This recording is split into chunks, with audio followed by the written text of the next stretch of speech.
Texas frontier, 1892.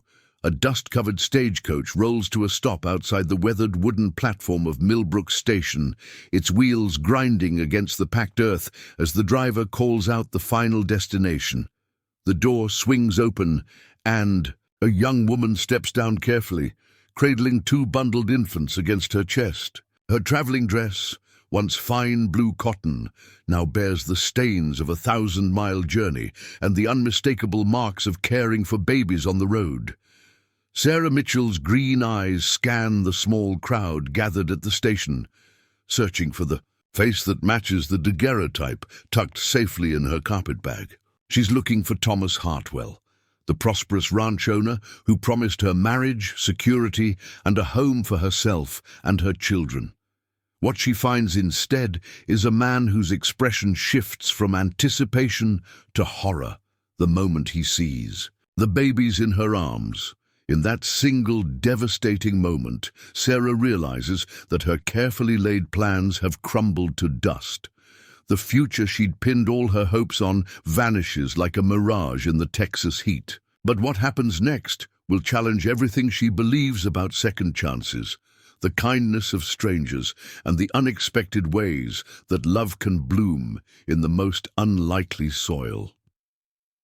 Before we jump back in, tell us where you're tuning in from, and if this story touches you, make sure you're subscribed, because tomorrow I've saved something extra special for you.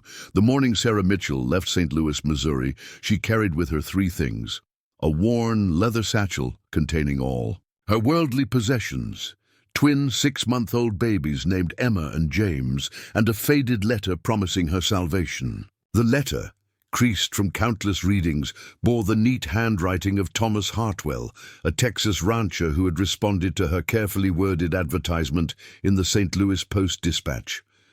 Sarah had crafted that advertisement with the desperation of a woman who had run out of options.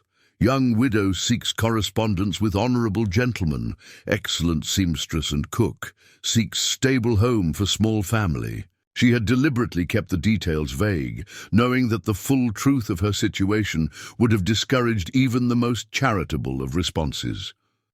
The full truth was this: Sarah Mitchell was indeed a widow, but not in the way most people understood the term.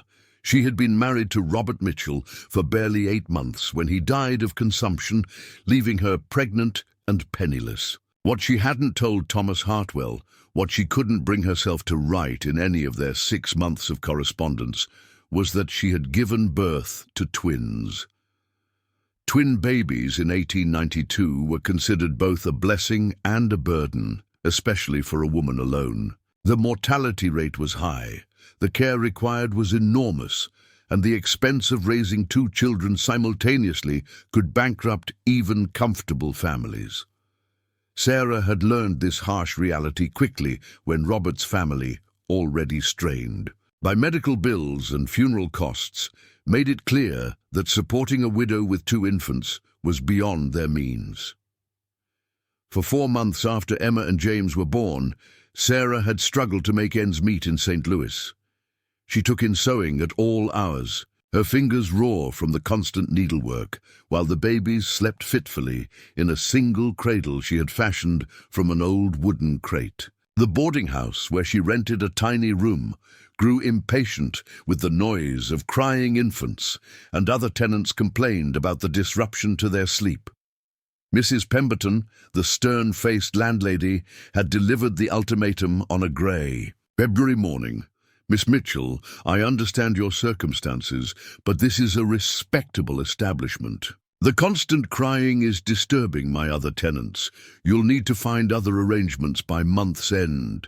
That ultimatum had driven Sarah to place the advertisement that would eventually connect her with Thomas Hartwell. His first letter had arrived like an answer to prayer, written in confident strokes on quality paper that spoke of financial stability.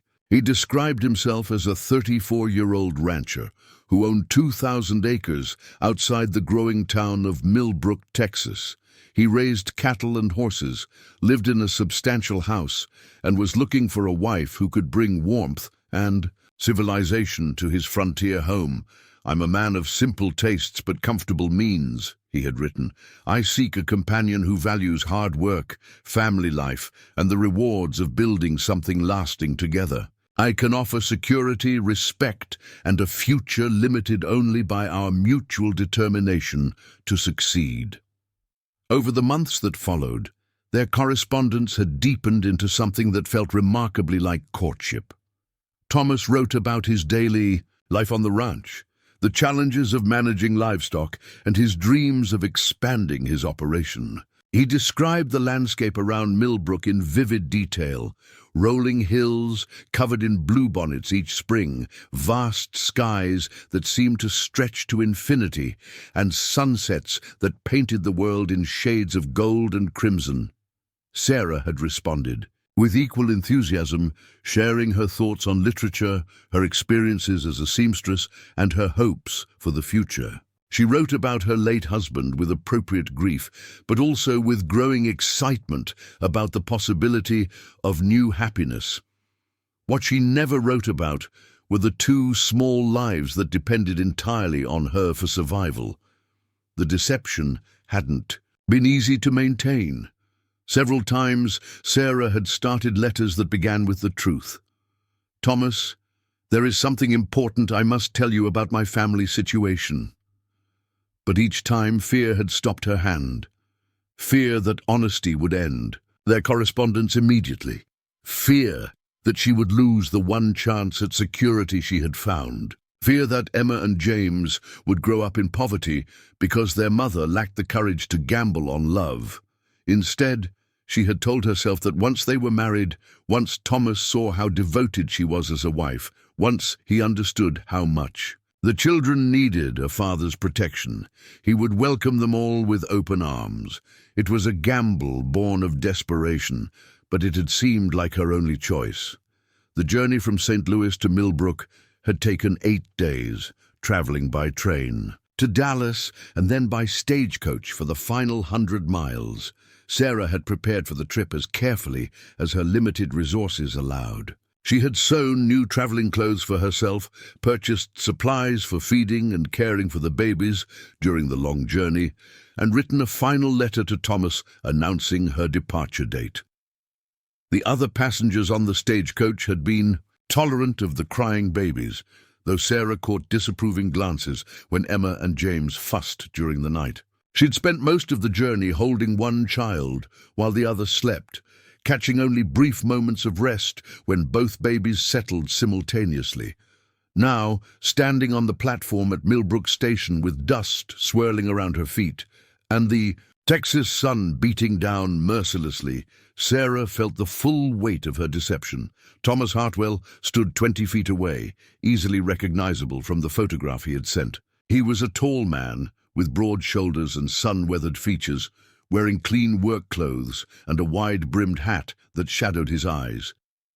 But those eyes, when they fixed on the babies in Sarah's arms, held an expression of shock and something that looked dangerously close to betrayal. For a long moment, neither of them moved. The other passengers from the stagecoach collected their belongings and dispersed, leaving Sarah and Thomas facing each other across a gulf that seemed to widen with each passing second. Finally, Thomas stepped forward, his boots clicking against the wooden platform. His voice, when he spoke, was carefully controlled, but edged with tension. "Miss Mitchell, I presume?" "Yes," Sarah replied, her voice barely above a whisper. "Mr. Hartwell, You didn't mention children in your letters," Thomas interrupted, his gaze fixed on the babies with an expression Sarah couldn't quite read. Children change everything. Sarah felt her heart sink as she recognized the tone of a man who was reconsidering his options. She had gambled everything on Thomas Hartwell's generosity and honor, and it was becoming clear that her gamble was about to fail spectacularly. In that moment, standing in the blazing Texas heat with 2 innocent babies depending on her for survival, Sarah Mitchell realized that her journey to find salvation might have led her instead to disaster. The silence, stretched between them like a chasm, filled only by the sound of Emma beginning to fuss in her arms. Soon, both babies would be crying, demanding food and attention that Sarah would somehow have to provide while navigating this crisis. She had traveled 1,000 miles based on promises written in letters, and now those promises seemed as fragile as the paper they were written on. Whatever happened next would determine not just her own future, but the futures of two helpless children who had no one else in the world to protect them.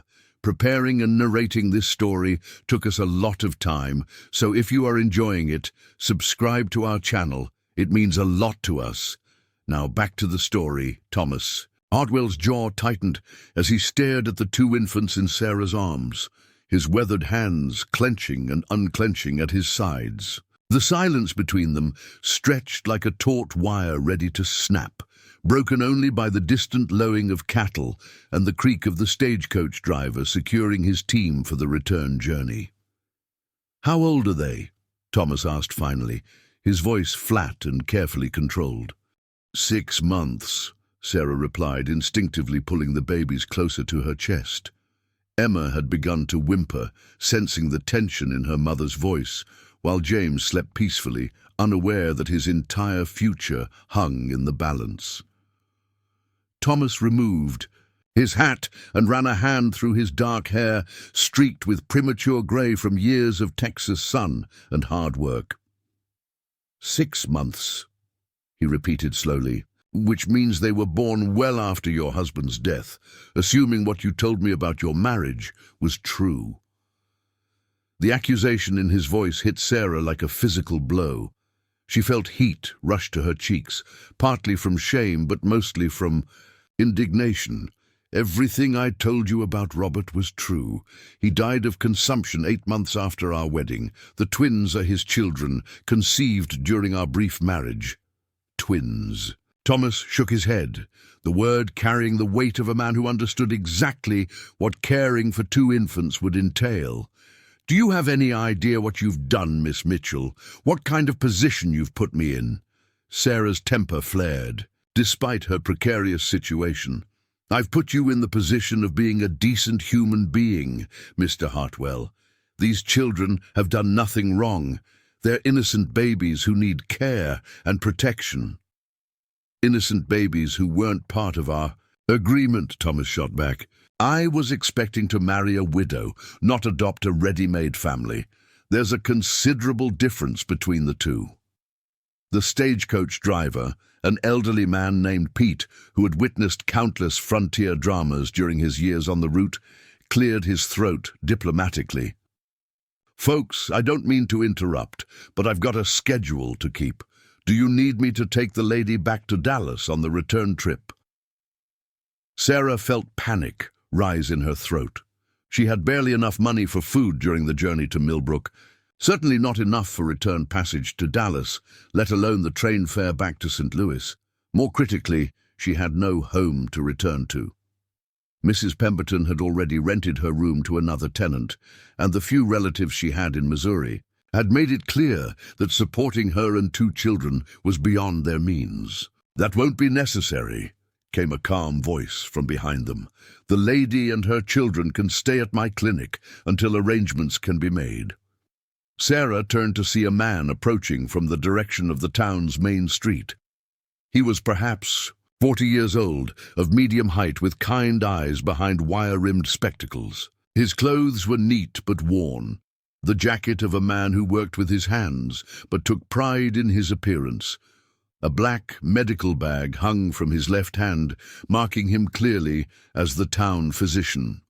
"Dr. Hayes," Thomas acknowledged with a curt nod. "This is a private matter." "Private matters have a way of becoming public concerns in a town this size," Dr. William Hayes replied mildly, "especially when they involve children who might need medical attention after such a long journey." He approached Sarah with the careful manner of a man accustomed to dealing with frightened patients. "I'm Dr. Hayes, ma'am. These little ones look like they could use some examination after traveling so far." Sarah felt tears of relief threatening to spill over. "Thank you, Dr. Hayes. I'm Sarah Mitchell, and these are Emma and James.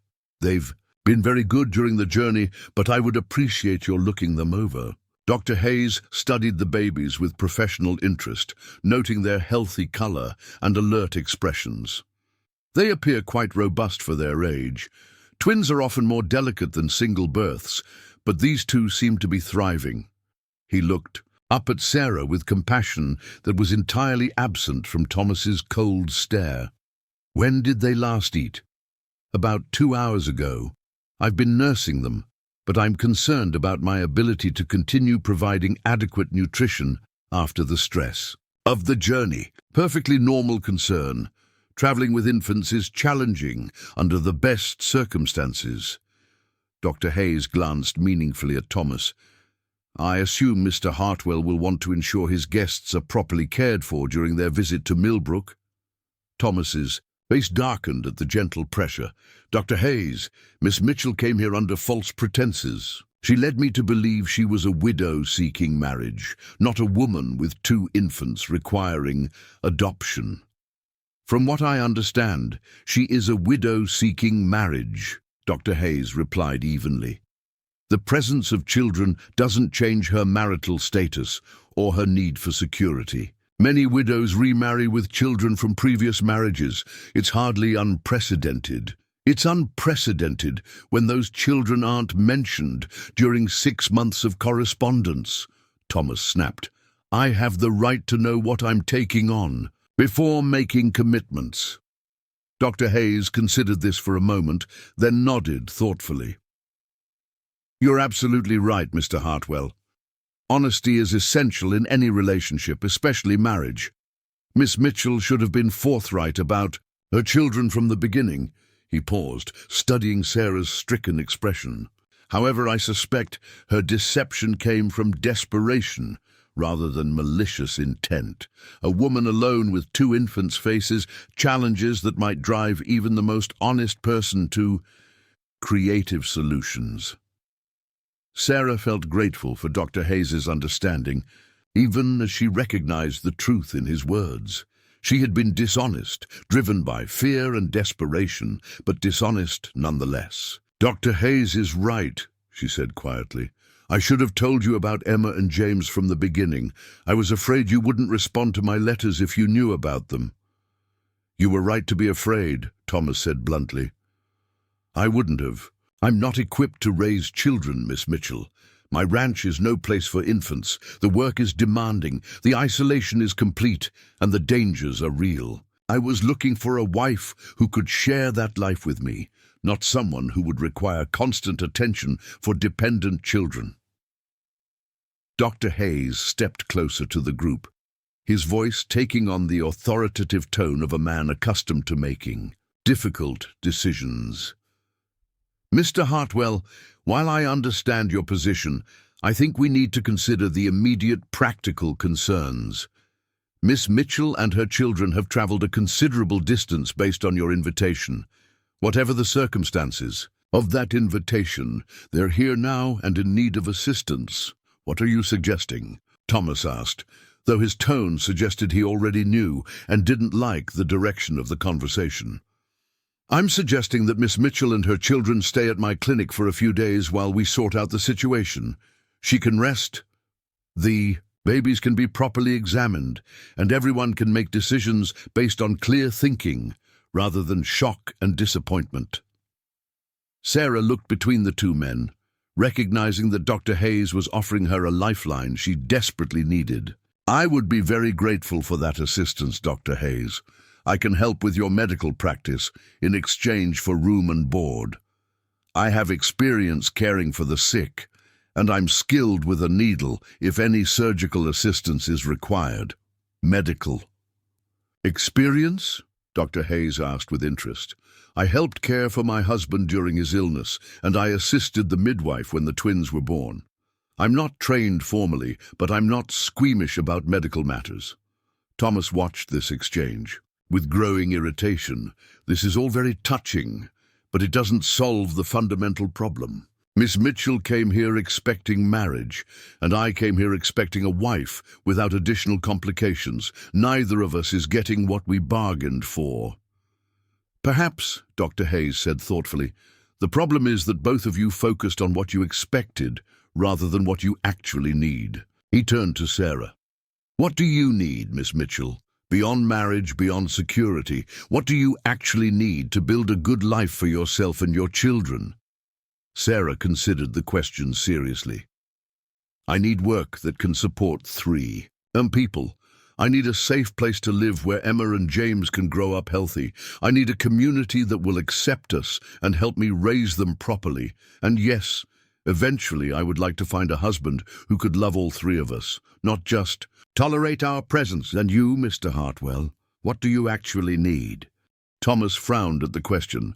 I need a wife who can share the responsibilities of ranch life, someone who can manage a household, work alongside me when necessary, and help build something lasting. I don't need the complications that come with raising other people's children. Other people's children, Dr. Hayes repeated quietly. Is that how you see them? Not as potential family members, but as obligations belonging to someone else? The question hung in the air, highlighting the fundamental difference in perspective that made marriage between Sarah and Thomas impossible. She was looking for someone who would embrace her entire family, while he was looking for a partner who would fit into his existing life without requiring significant changes.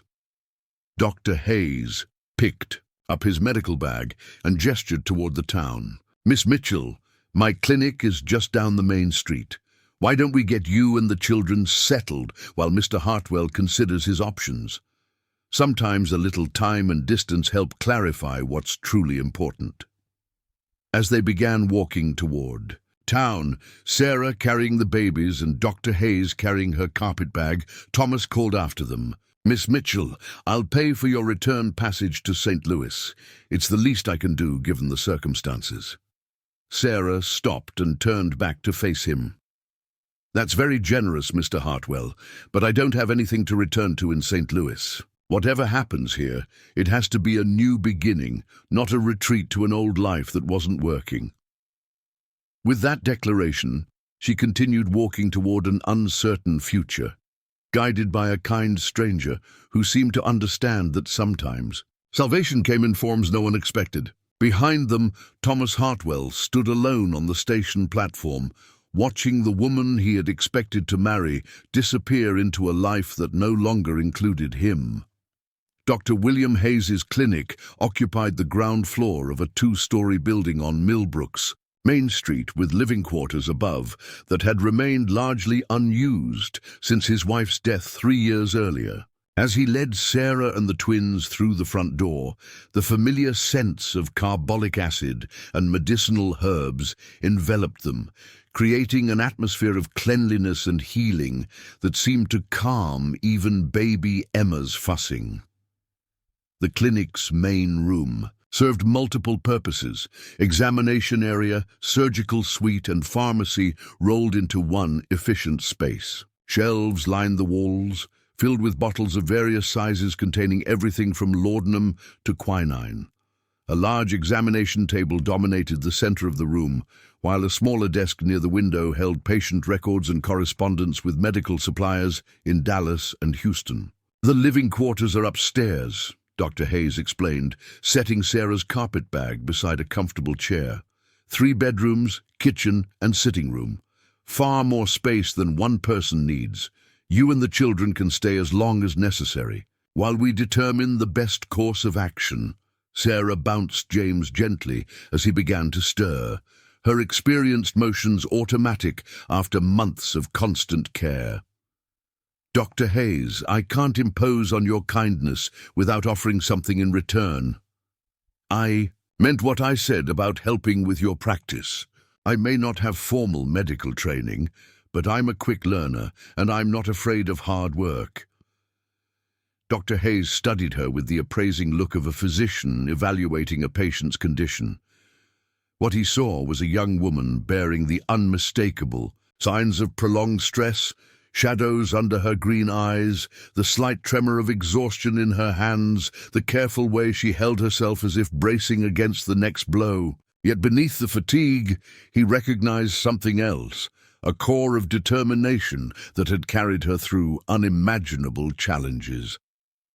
Actually, he said thoughtfully, medical assistance would be invaluable. Millbrook has grown considerably in the past 2 years, but I'm still the only physician within 50 miles. There are days when I see 20 patients, and having someone capable of handling basic care would allow me to focus on more serious cases. Emma chose that moment to demonstrate her healthy lungs with a cry that filled the clinic with impressive volume. Sarah immediately began the familiar routine of determining whether the baby needed feeding, changing, or simply comfort, her movements efficient despite the stress of the day. "She's hungry," Sarah diagnosed, recognizing the particular quality of Emma's cry. "They both will be soon. I'll need to feed them before they become completely inconsolable." Dr. Hayes nodded toward a door at the back of the clinic. "There's a private room back there where you can nurse comfortably. I'll prepare some tea and light food for you. Traveling with infants must be exhausting work." As Sarah settled in the small back room with the twins, Dr. Hayes moved around his clinic with practiced efficiency, preparing a tray of simple but nourishing food. The routine gave him time to consider the situation that had literally arrived on his doorstep. In 3 years of practice in Millbrook, he had seen plenty of human drama: mining accidents, difficult births, the occasional gunshot wound from disputes over cattle or card games, but he had never encountered a situation quite like this one. The sound of a woman's voice speaking softly to her children drifted from the back room, reminding him powerfully of sounds he hadn't heard in his own home for 3 years. His wife Margaret had died in childbirth, along with the son they had both desperately wanted.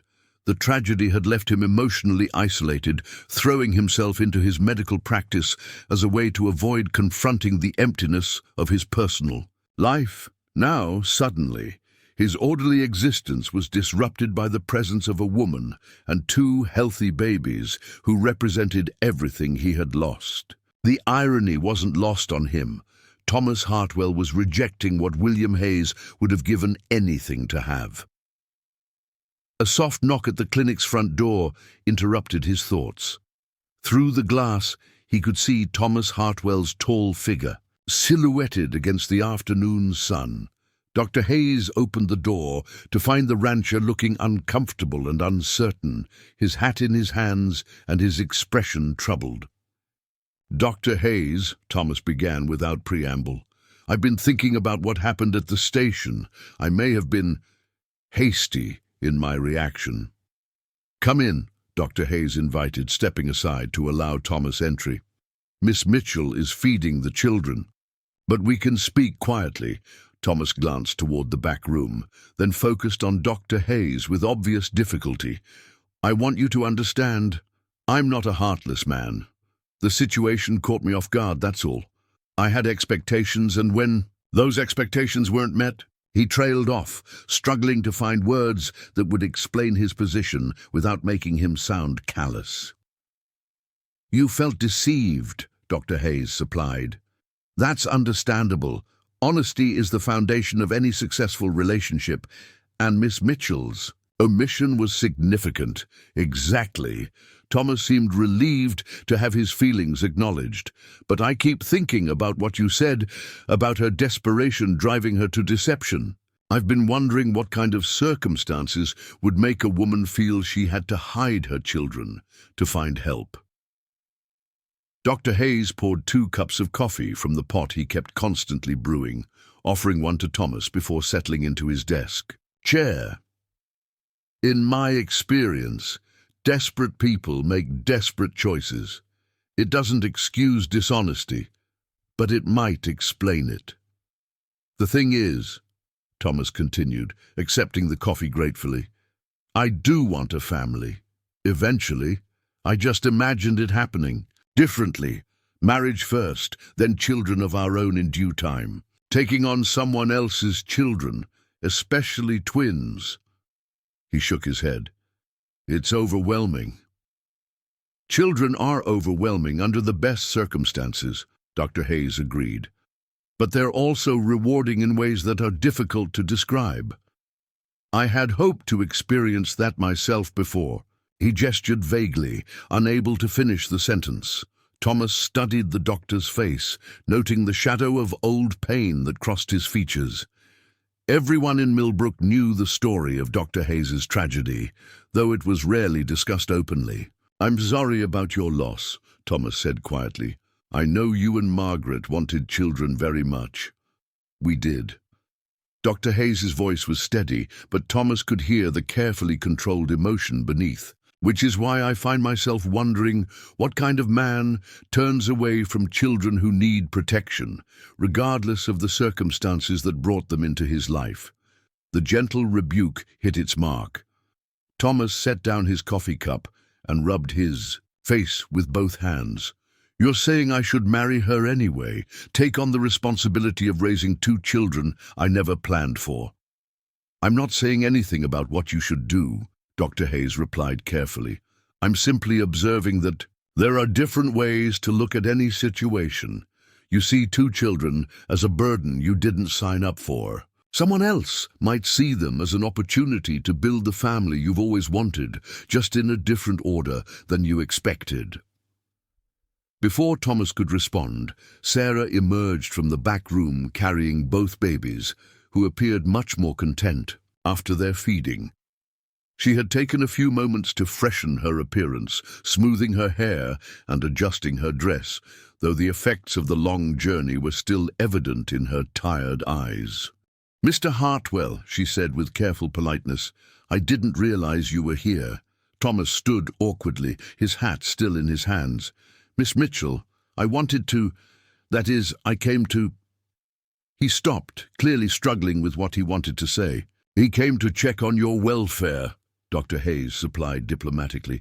"Mr. Hartwell is concerned about your situation."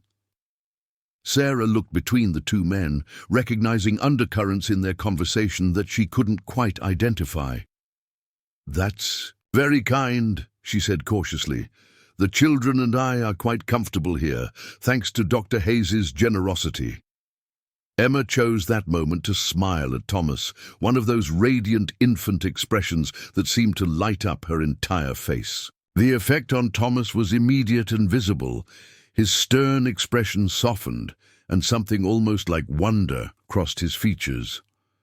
"She's beautiful," he said involuntarily, then immediately looked embarrassed at the admission.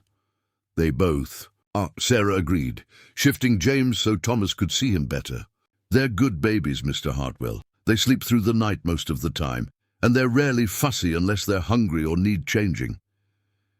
Thomas found himself studying the twins with new eyes, seeing past his initial shock to notice their healthy appearance and alert expressions.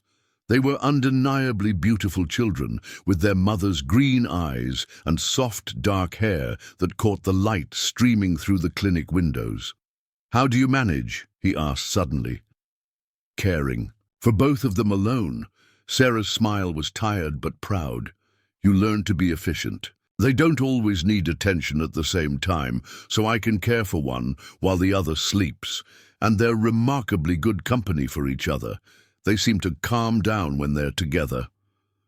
Dr. Hayes watched this exchange with growing interest, noting how Thomas's rigid posture was gradually relaxing as he observed the interaction between Sarah and her children. The rancher was clearly conflicted, torn between his original expectations and a growing recognition of the reality before him.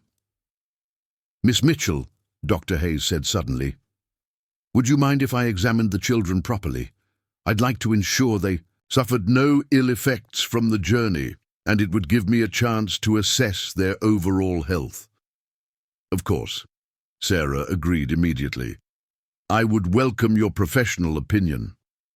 As Dr. Hayes prepared his examination materials, Thomas found himself reluctant to leave, drawn by a curiosity he couldn't quite name. The scene before him, a competent physician preparing to examine healthy children while their devoted mother watched protectively, painted a picture of domestic stability that was both foreign and appealing to a man who had lived alone for most of his adult life. Perhaps, Thomas thought with surprise, there were possibilities he hadn't considered when he first saw Sarah step off that stagecoach. Perhaps Dr. Hayes was right about different ways of looking at the same situation. The question was whether he had the courage to explore those possibilities, or whether his fear of the unknown would drive him back to the safety of his original plans. 3 days had passed since Sarah's arrival in Millbrook, and the rhythm of life at Dr. Hayes's clinic had settled into something unexpectedly comfortable. Each morning, Sarah would rise before dawn to tend to the twins, then assist Dr. Hayes with his early patients, while Emma and James napped in a makeshift nursery he had created in the upstairs sitting room. Sarah's presence had transformed the clinic's efficiency dramatically. She proved adept at preparing patients for examination, organizing medical supplies, and maintaining the detailed records that Dr. Hayes had struggled to keep current while working alone. Her gentle manner with nervous patients and her steady hands during minor procedures revealed a natural aptitude for medical work that impressed even Dr. Hayes's most skeptical patients. On this particular morning, Sarah was grinding herbs for poultices when the clinic door burst open, admitting a dust-covered cowboy carrying an injured companion. The wounded man's shirt was soaked with blood, and his face was pale with shock. "Doc Hayes!" the cowboy shouted. "Jake here got trampled by a spooked horse. He's hurt bad." Dr. Hayes emerged from his examination room, where he had been treating Mrs. Patterson's persistent cough. One look at the injured man told him this was serious. A deep gash across the abdomen that would require immediate surgical intervention. "Get him onto the examination table," Dr. Hayes ordered, his voice taking on the crisp authority of a physician in crisis. "Sarah, I need you to prepare the surgical instruments, carbolic solution, silk thread, and the bottle of chloroform from the locked cabinet." Sarah moved without hesitation, her movements quick and efficient as she assembled the required materials. She had observed Dr. Hayes perform minor surgeries over the past 3 days, but this was clearly beyond anything she had yet witnessed. "Should I send for someone else?" she asked quietly as Dr. Hayes examined the wound. "There is no one else," he replied grimly. "The nearest surgeon is in Dallas, which is a 2-day ride. Jake won't survive that long without treatment." As Dr. Hayes began cleaning the wound, Sarah positioned herself where she could anticipate his needs and hand him instruments without being asked. The cowboy who had brought Jake paced nervously near the door until Dr. Hayes ordered him to either help or wait outside. "I can't watch," the cowboy muttered, heading for the door. Never could stand the sight of blood. The surgery lasted nearly 2 hours. Sarah proved invaluable, maintaining steady pressure on bleeding vessels while Dr. Hayes worked, threading needles with practiced efficiency and keeping careful count of the surgical sponges. Her calm presence seemed to steady Dr. Hayes's own nerves as he worked to repair the extensive damage. "There," Dr. Hayes said finally, completing the last suture. "The bleeding has stopped, and I believe we've avoided any damage to vital organs. Jake should recover fully if we can prevent infection."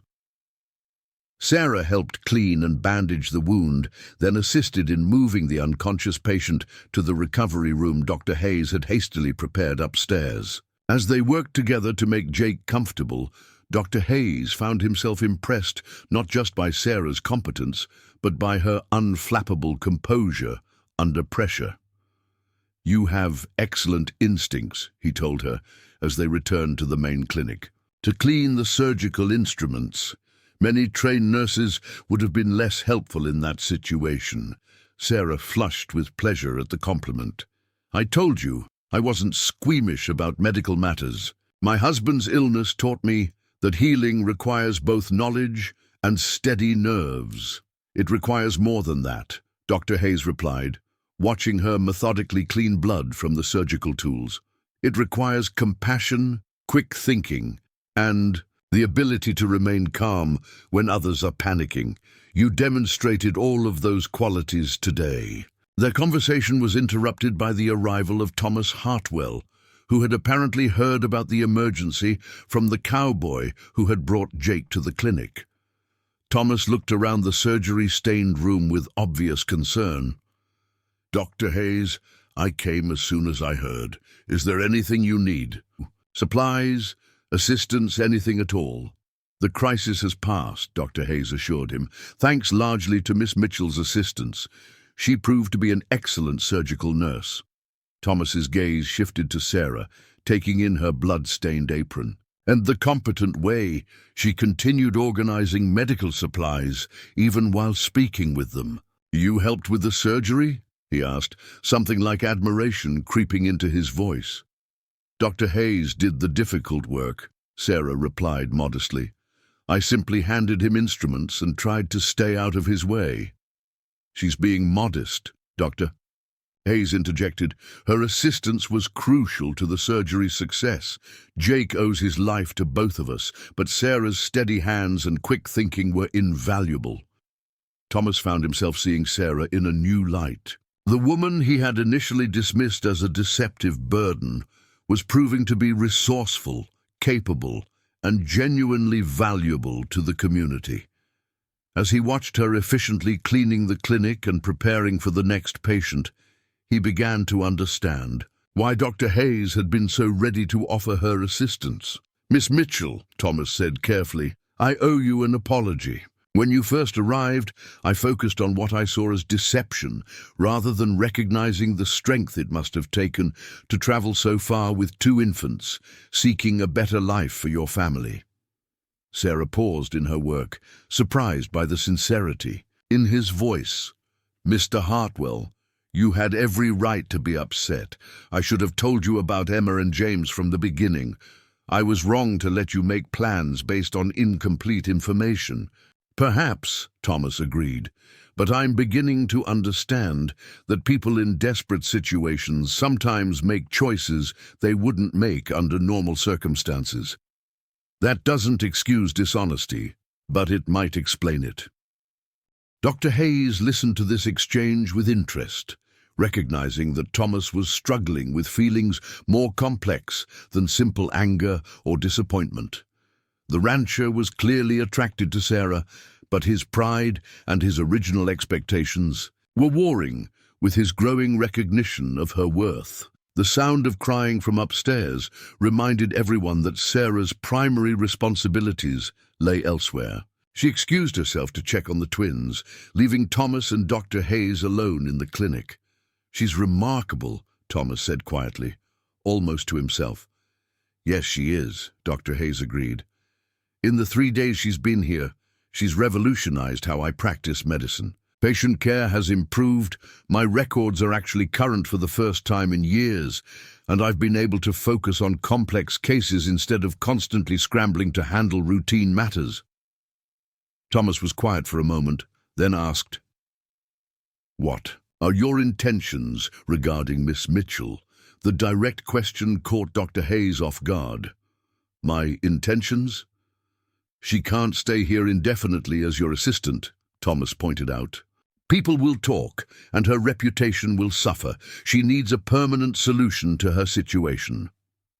Dr. Hayes considered this carefully. "You're right, of course. But what kind of permanent solution do you have in mind?" "I've been thinking," Thomas said slowly, "about what you said regarding different ways of looking at situations. Maybe I was too hasty in rejecting the idea of marriage. Those children need a father, and Sarah needs security. And what do you need?" Dr. Hayes asked, his voice carefully neutral. Thomas was quiet for a long moment. "I need to stop being afraid of complications and start recognizing opportunities. Sarah is intelligent, capable, and clearly devoted to her children. Those aren't burdens, they're assets." Dr. Hayes felt an unexpected pang at Thomas's words, recognizing that the rancher was moving toward claiming what he himself had begun to hope for. "Have you discussed this with Miss Mitchell?" "Not yet. I wanted to understand my own feelings first.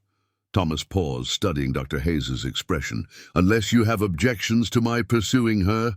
The question hung between them, both men understanding that they were discussing more than simple social propriety.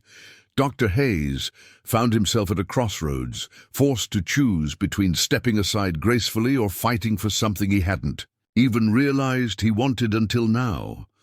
"Thomas," Dr. Hayes said carefully, "Sarah Mitchell is a remarkable woman who deserves a husband who will love her completely, not just accept her circumstances, but embrace them.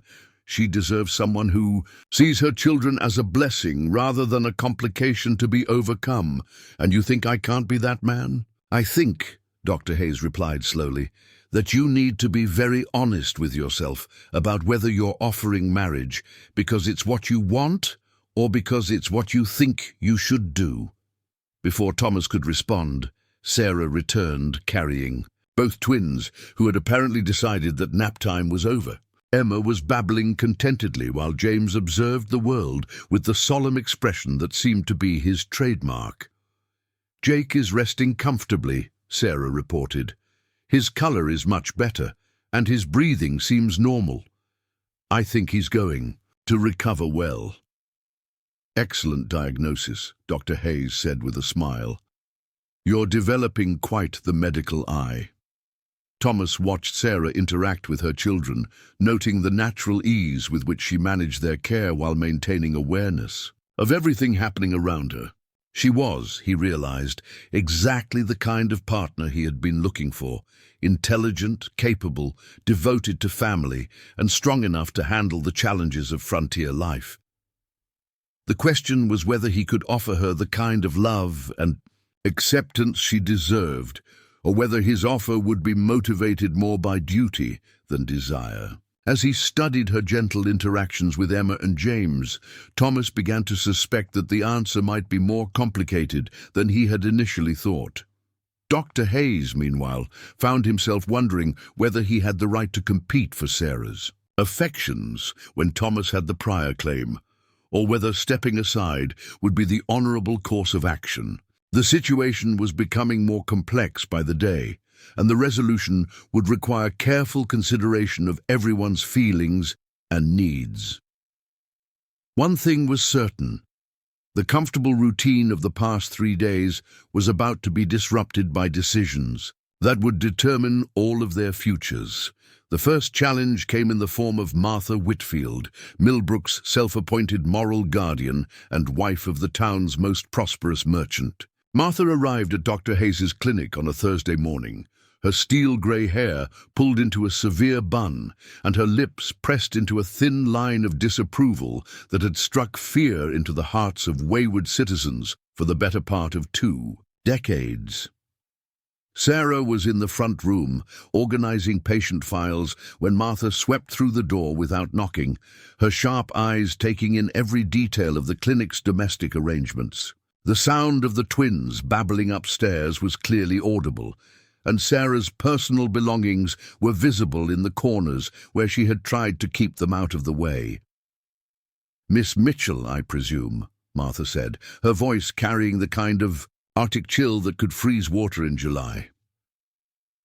"I am Martha Whitfield, president of the Millbrook Ladies Auxiliary and member of the church board. I believe we need to have a conversation." Sarah straightened, recognizing both the authority in Martha's voice and the potential threat she represented. In frontier towns, the opinion of women like Martha Whitfield could determine a person's social standing and, by extension, their ability to make a living. "Mrs. Whitfield," Sarah replied politely, "how may I help you?" "You may help by explaining to me why an unmarried woman is living unchaperoned in the same building as our town's bachelor physician, caring for children of questionable parentage, and presenting herself as a respectable member of our community."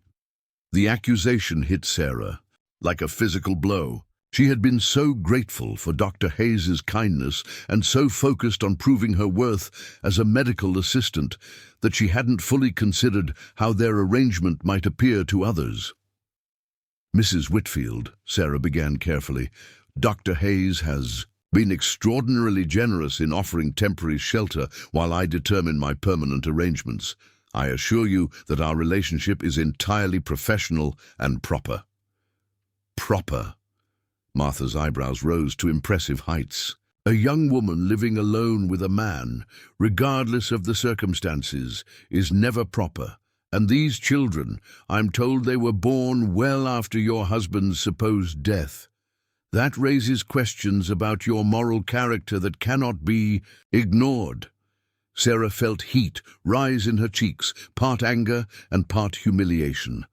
"My children are legitimate, Mrs. Whitfield. They were conceived during my marriage to Robert Mitchell, who died of consumption 8 months after our wedding. If you require documentation of our marriage and his death, I can provide it." "Documentation can be forged," Martha replied coldly. "What cannot be disputed is that you came to Millbrook under false pretenses, deceived Mr. Hartwell about your circumstances, and are now living in sin with our physician while claiming to be a respectable widow." The sound of footsteps on the hall. Stairs announced Dr. Hayes's arrival. He took in the scene immediately, Sarah's flushed face, Martha's aggressive posture, and the tension crackling between them like electricity before a storm. "Mrs. Whitfield," Dr. Hayes said pleasantly, though Sarah could hear steel beneath his courteous tone. "What brings you to my clinic today? I hope you're not feeling unwell." "I am feeling concerned, Dr. Hayes, about the moral atmosphere of this establishment. It has come to the attention of several prominent citizens that you are housing a woman of questionable reputation, allowing her to participate in medical procedures and generally conducting yourself in a manner unbefitting a professional gentleman." Dr. Hayes's expression didn't change, but Sarah noticed his hands clenching at his sides. "Mrs. Whitfield, Miss Mitchell has been an invaluable assistant during a particularly busy period in my practice. Her help with patient care has improved. The quality of medical service I can provide to our community, I would think that would be a matter for gratitude rather than complaint." "Gratitude?" Martha's voice rose to a near shriek. "Dr. Hayes, this woman arrived in our town with 2 illegitimate children, attempted to trap Mr. Hartwell into an unwanted marriage, and is now living under your roof without benefit of proper supervision. The Ladies' Auxiliary has met, and we are unanimous in our concern about the example being set for our young people." Sarah felt the walls closing in around her. She had survived poverty, widowhood, and the terror of traveling across the country with 2 infants only to face destruction at the hands of a small-town moral crusader. The unfairness of it made her chest tight with suppressed rage. "Mrs. Whitfield," Sarah said, her voice steady despite her inner turmoil, "I understand your concerns about propriety. What would you suggest as an appropriate solution?" Martha smiled, and the expression was far from pleasant. "I suggest you take Mr. Hartwell's generous offer of return passage to St. Louis and remove yourself and your circumstances from our community before your presence creates further scandal. And if I choose to remain in Millbrook, then you will find that opportunities for employment and social acceptance are severely limited. The Ladies' Auxiliary has considerable influence in this town, Miss Mitchell. We can make life very difficult for those who refuse to conform to community standards." The threat was clear and comprehensive. Sarah realized that Martha Whitfield wasn't just expressing personal disapproval.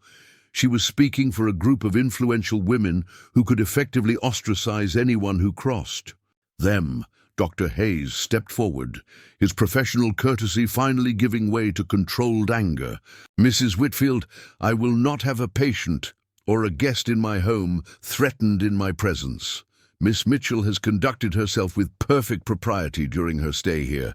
If you have concerns about medical ethics or professional conduct, you are welcome to file a formal complaint with the Territorial Medical Board. Otherwise, I suggest you leave my clinic immediately."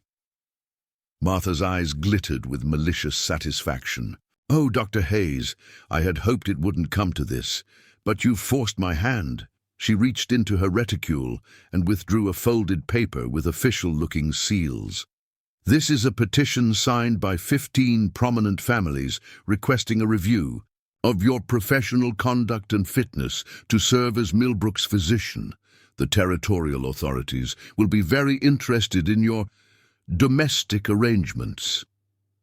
Sarah felt the blood drain from her face. In trying to build a new life, she had inadvertently threatened Dr. Hayes's career and reputation. The man who had shown her nothing but kindness was now facing professional ruin because of his association with her.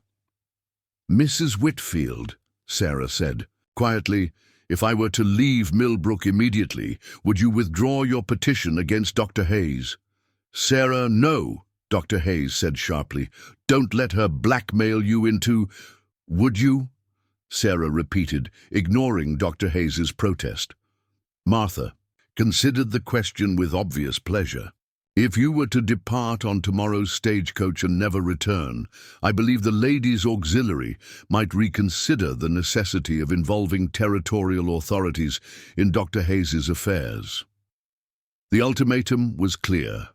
Sarah's presence was the price of Dr. Hayes's professional survival. She could sacrifice herself to save the man who had helped her, or she could fight and potentially destroy them both. Before Sarah could respond, the clinic door opened again to admit Thomas Hartwell. He took in the scene with quick understanding. Martha's triumphant expression, Sarah's pale distress, and Dr. Hayes's barely contained fury. "Mrs. Whitfield," Thomas said pleasantly, "I heard voices and thought someone might need assistance. Is everything all right here?" Martha's confidence faltered slightly at Thomas's arrival. As one of the area's most successful ranchers, his opinion carried considerable weight in community affairs. "Mr. Hartwell, I was just explaining to Miss Mitchell the community's concerns about her irregular living arrangements."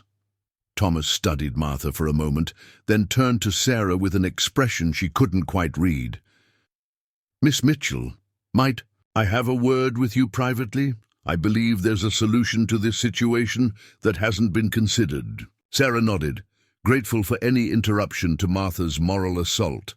As Thomas gestured toward the back room, where she usually nursed the twins, she caught Dr. Hayes's eye and saw something that looked like resignation, mixed with determination. In the privacy of the back room, Thomas removed his hat and faced Sarah directly. "I heard most of what Mrs. Whitfield said. She's a vindictive woman, but she's also influential. If she's determined to destroy your reputation and Dr. Hayes's career, she has the power to do it." "I know," Sarah said quietly. "I never intended for my presence to hurt Dr. Hayes. He's been nothing but kind to me and the children. There is a way to solve this," Thomas said slowly. "If you were to marry me immediately, you would become a respectable married woman with legitimate children and proper social standing. Mrs. Whitfield couldn't touch you, and Dr. Hayes would be protected from any accusations of impropriety." Sarah stared at him, recognizing both the generosity and the complications inherent in his offer. "Mr. Hartwell, that's very noble, but marriage should be based on more than social convenience. You barely know me, and you certainly don't love me." "Perhaps not yet," Thomas agreed, "but I respect you, and I've come to see that you're exactly the kind of woman I need as a partner. Love can grow from respect and shared purpose. It doesn't always have to come first." From the main room, they could hear Martha's voice rising again as she pressed her attack on Dr. Hayes. Time was running out, and Sarah realized that she faced an impossible choice. Marry a man who was offering duty rather than love, flee Millbrook and abandon the life she had begun to build, or stay and fight a battle that would likely destroy both her and Dr. Hayes. The twins chose that moment to begin crying upstairs, their voices a reminder that whatever decision Sarah made would affect not just her own future, but the futures of two innocent children who depended entirely on her choices. Thomas heard the crying, and his expression softened. They need stability, Sarah.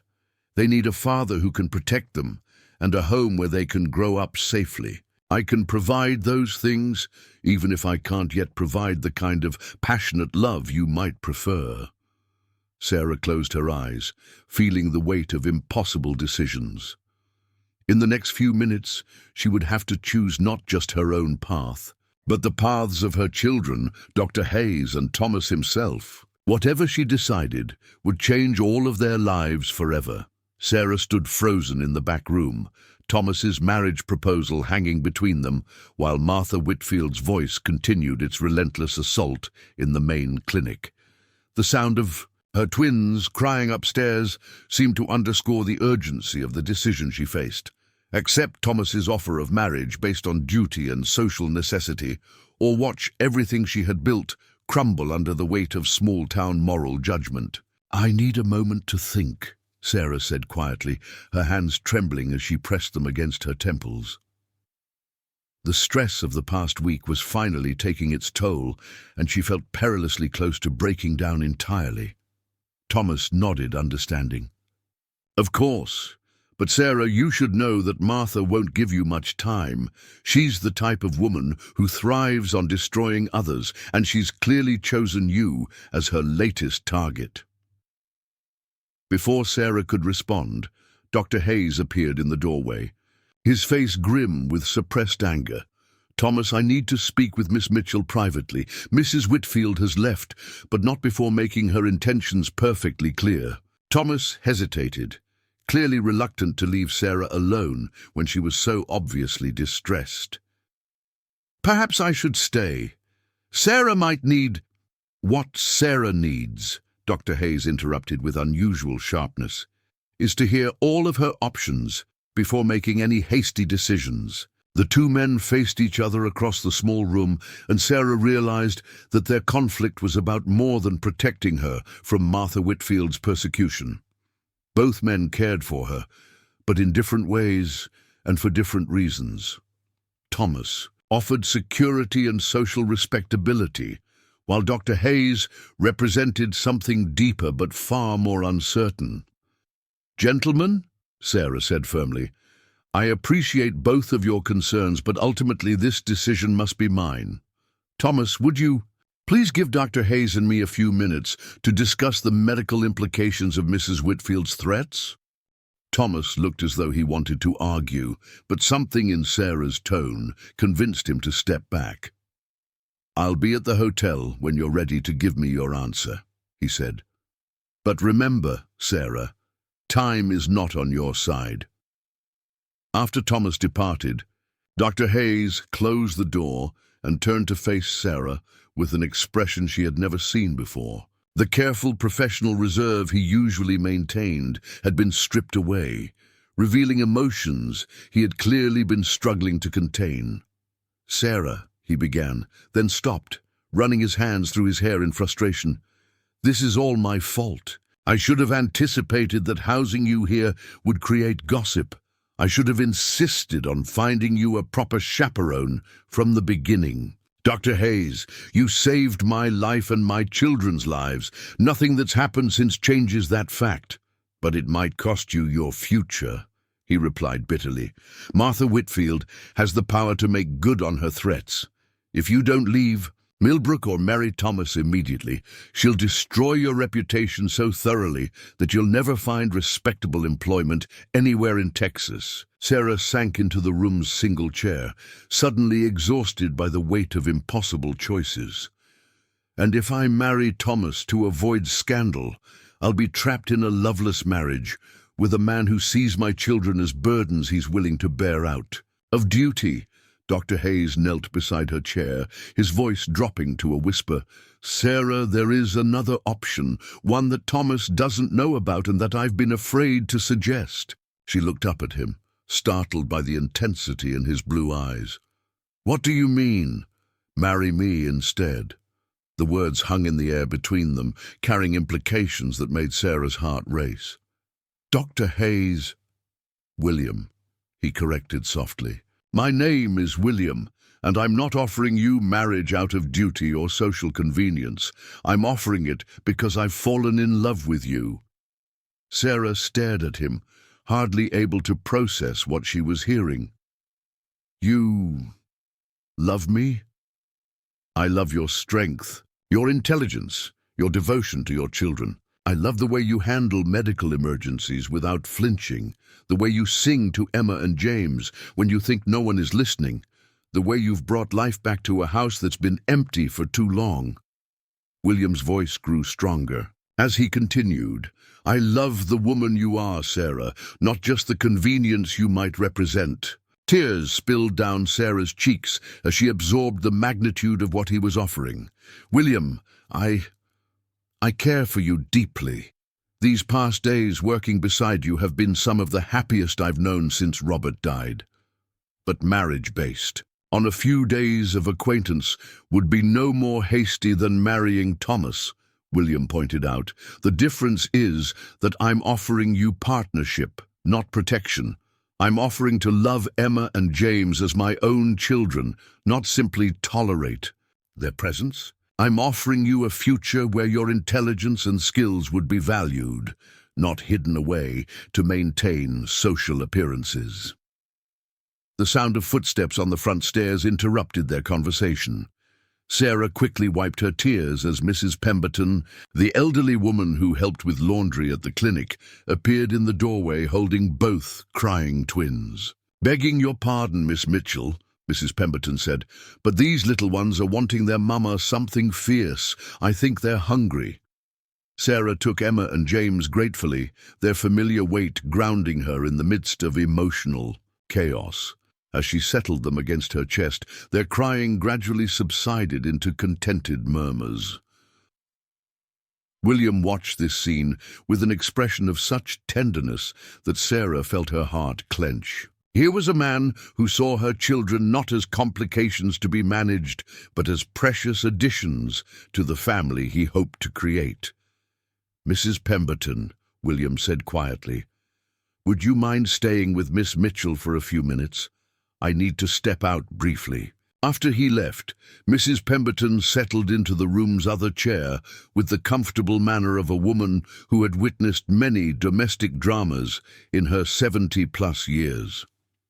"Begging your pardon again, miss, but I couldn't help overhearing some of what's been said, that Martha Whitfield is a poisonous woman who's destroyed more happiness than she's ever created. Don't let her push you into something you'll regret." Sarah looked up from the twins, surprised by the older woman's directness.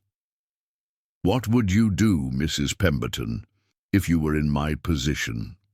Mrs. Pemberton smiled, her weathered face creasing into kind lines. "I'd ask myself which man sees me as I really am and which one sees me as I ought to be. There's a powerful difference between the two, and it makes all the difference in a marriage." Before Sarah could ask what she meant, the clinic door burst open again, this time admitting a breathless young man Sarah recognized as one of Thomas's ranch hands. "Miss Mitchell," the cowboy gasped. "Mr. Hartwell sent me to fetch you quick. There's been an accident at the ranch. Bad one. He needs Dr. Hayes right away, and he said to tell you that Jake, the man who got trampled by the horse, he's taken a turn for the worse too." Sarah's medical training kicked in immediately. "Where's Dr. Hayes?" "Don't know, miss. I came straight here from the ranch." Mrs. Pemberton stood quickly. "I'll mind the babies while you handle this emergency. Go on, child. Lives are more important than social gossip." Sarah handed Emma and James to Mrs. Pemberton, then quickly gathered medical supplies into Dr. Hayes's emergency bag. Her mind raced through possible complications from Jake's surgery: infection, internal bleeding, surgical site breakdown. All were serious and potentially fatal without immediate intervention. William burst through the door just as Sarah was loading the last of the supplies. "I heard there's been an accident. 2 emergencies," Sarah corrected quickly. "Thomas's ranch and Jake upstairs. Which one is more critical?" The cowboy shifted nervously. "Both pretty bad, Doc. Mr. Hartwell's got a man with a broken leg that's bent wrong, and Jake—" He gestured helplessly toward the stairs. William's face went pale as he realized the impossible situation. Two serious medical emergencies requiring immediate attention and only one physician to handle them both. The nearest doctor was 2 days away in Dallas, and both patients could die without proper care. "Sarah," William said quietly, "I need you to make a choice that has nothing to do with marriage or social pressure. I need you to choose which patient you can help me save, because we can't save them both alone." Sarah felt the weight of life and death responsibility settle on her shoulders. In the next few minutes, her medical knowledge and judgment would determine whether men lived or died. The marriage proposals, Martha Whitfield's threats, and her own uncertain future suddenly seemed secondary to the immediate need to preserve human life. "How far is the ranch?" she asked the cowboy. 20 minutes hard ride-in, miss," Sarah calculated quickly. Jake's post-surgical complications would require constant monitoring and possible additional surgery. Thomas's injured ranch and needed immediate stabilization and transport. Both cases were critical, but one required more sophisticated medical intervention than the other. "I'll go to the ranch," she decided. "You stay with Jake. If his condition deteriorates, send someone to fetch us immediately." William nodded grimly. "Be careful, Sarah, and remember, whatever happens today, we still have our own decisions to make." As Sarah climbed into the saddle behind the cowboy for the desperate ride to Thomas's ranch, she realized that the next few hours would test not only her medical skills, but her ability to function under pressure that made Martha Whitfield's social threat seem almost trivial by comparison. The crisis point had arrived, and how she handled it would determine far more than just the survival of Thomas's injured employee. The ride to Thomas's ranch was a nightmare of dust, speed, and jarring impacts that tested every muscle in Sarah's body. She clung to the cowboy's back as their horse thundered across the Texas prairie, the medical bag clutched against her chest. Like a lifeline, with each mile, her mind raced through potential complications and treatment options for the injured ranch hand. When they finally reached the Hartwell spread, Sarah was struck by the organized chaos surrounding a small crowd gathered near the main barn. Thomas knelt beside a man writhing in obvious agony, his leg bent at an unnatural angle that made Sarah's stomach clench with professional concern. "Thank God you're here," Thomas said, looking up as Sarah dismounted. Miguel was trying to brake a wild Mustang when it threw him against the corral fence. "The leg is definitely broken, but I'm worried about internal injuries too." Sarah knelt beside the injured man, immediately noting his pale complexion, rapid breathing, and the way his hands pressed protectively against his abdomen. Miguel was conscious but clearly in severe pain, his dark eyes wide with fear and suffering. "Miguel, I'm Sarah Mitchell. I'm going to help you," she said in Spanish, having learned the language during her time caring for Robert. "Can you tell me where it hurts besides your leg?"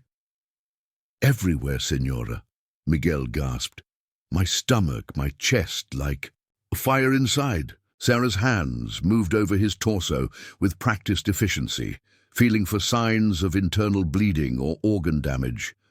When she pressed gently on his abdomen, Miguel cried out in pain that was clearly disproportionate to the pressure she had applied. "Thomas," she said quietly, "we need to get him to the clinic immediately. I suspect internal bleeding, possibly a ruptured spleen. This is beyond what I can treat here." Thomas's face went white. "How do we move him without making things worse?" Very carefully, Sarah began organizing the ranch hands who had gathered around. "I need a flatboard, blankets to keep him warm, and your gentlest horse and wagon. We'll need to stabilize the leg before transport." Working with supplies from the ranch house, Sarah created a makeshift splint for Miguel's broken leg, using wooden slats and torn sheets. Her movements were confident and efficient, drawing on skills she had developed working alongside Dr. Hayes and knowledge gained from caring for her late husband. "You know what you're doing," Thomas observed, watching her work with obvious admiration. "I've had good teachers," Sarah replied, focusing on securing the splint without causing additional pain. "But Miguel needs surgical intervention that only Dr. Hayes can provide. We have to get him to town quickly. As the ranch hands prepared the wagon with blankets and a makeshift stretcher, Thomas pulled Sarah aside. His usual composed demeanor had cracked under the stress of watching one of his men suffer potentially fatal injuries. "Sarah, before we leave, I need to say something.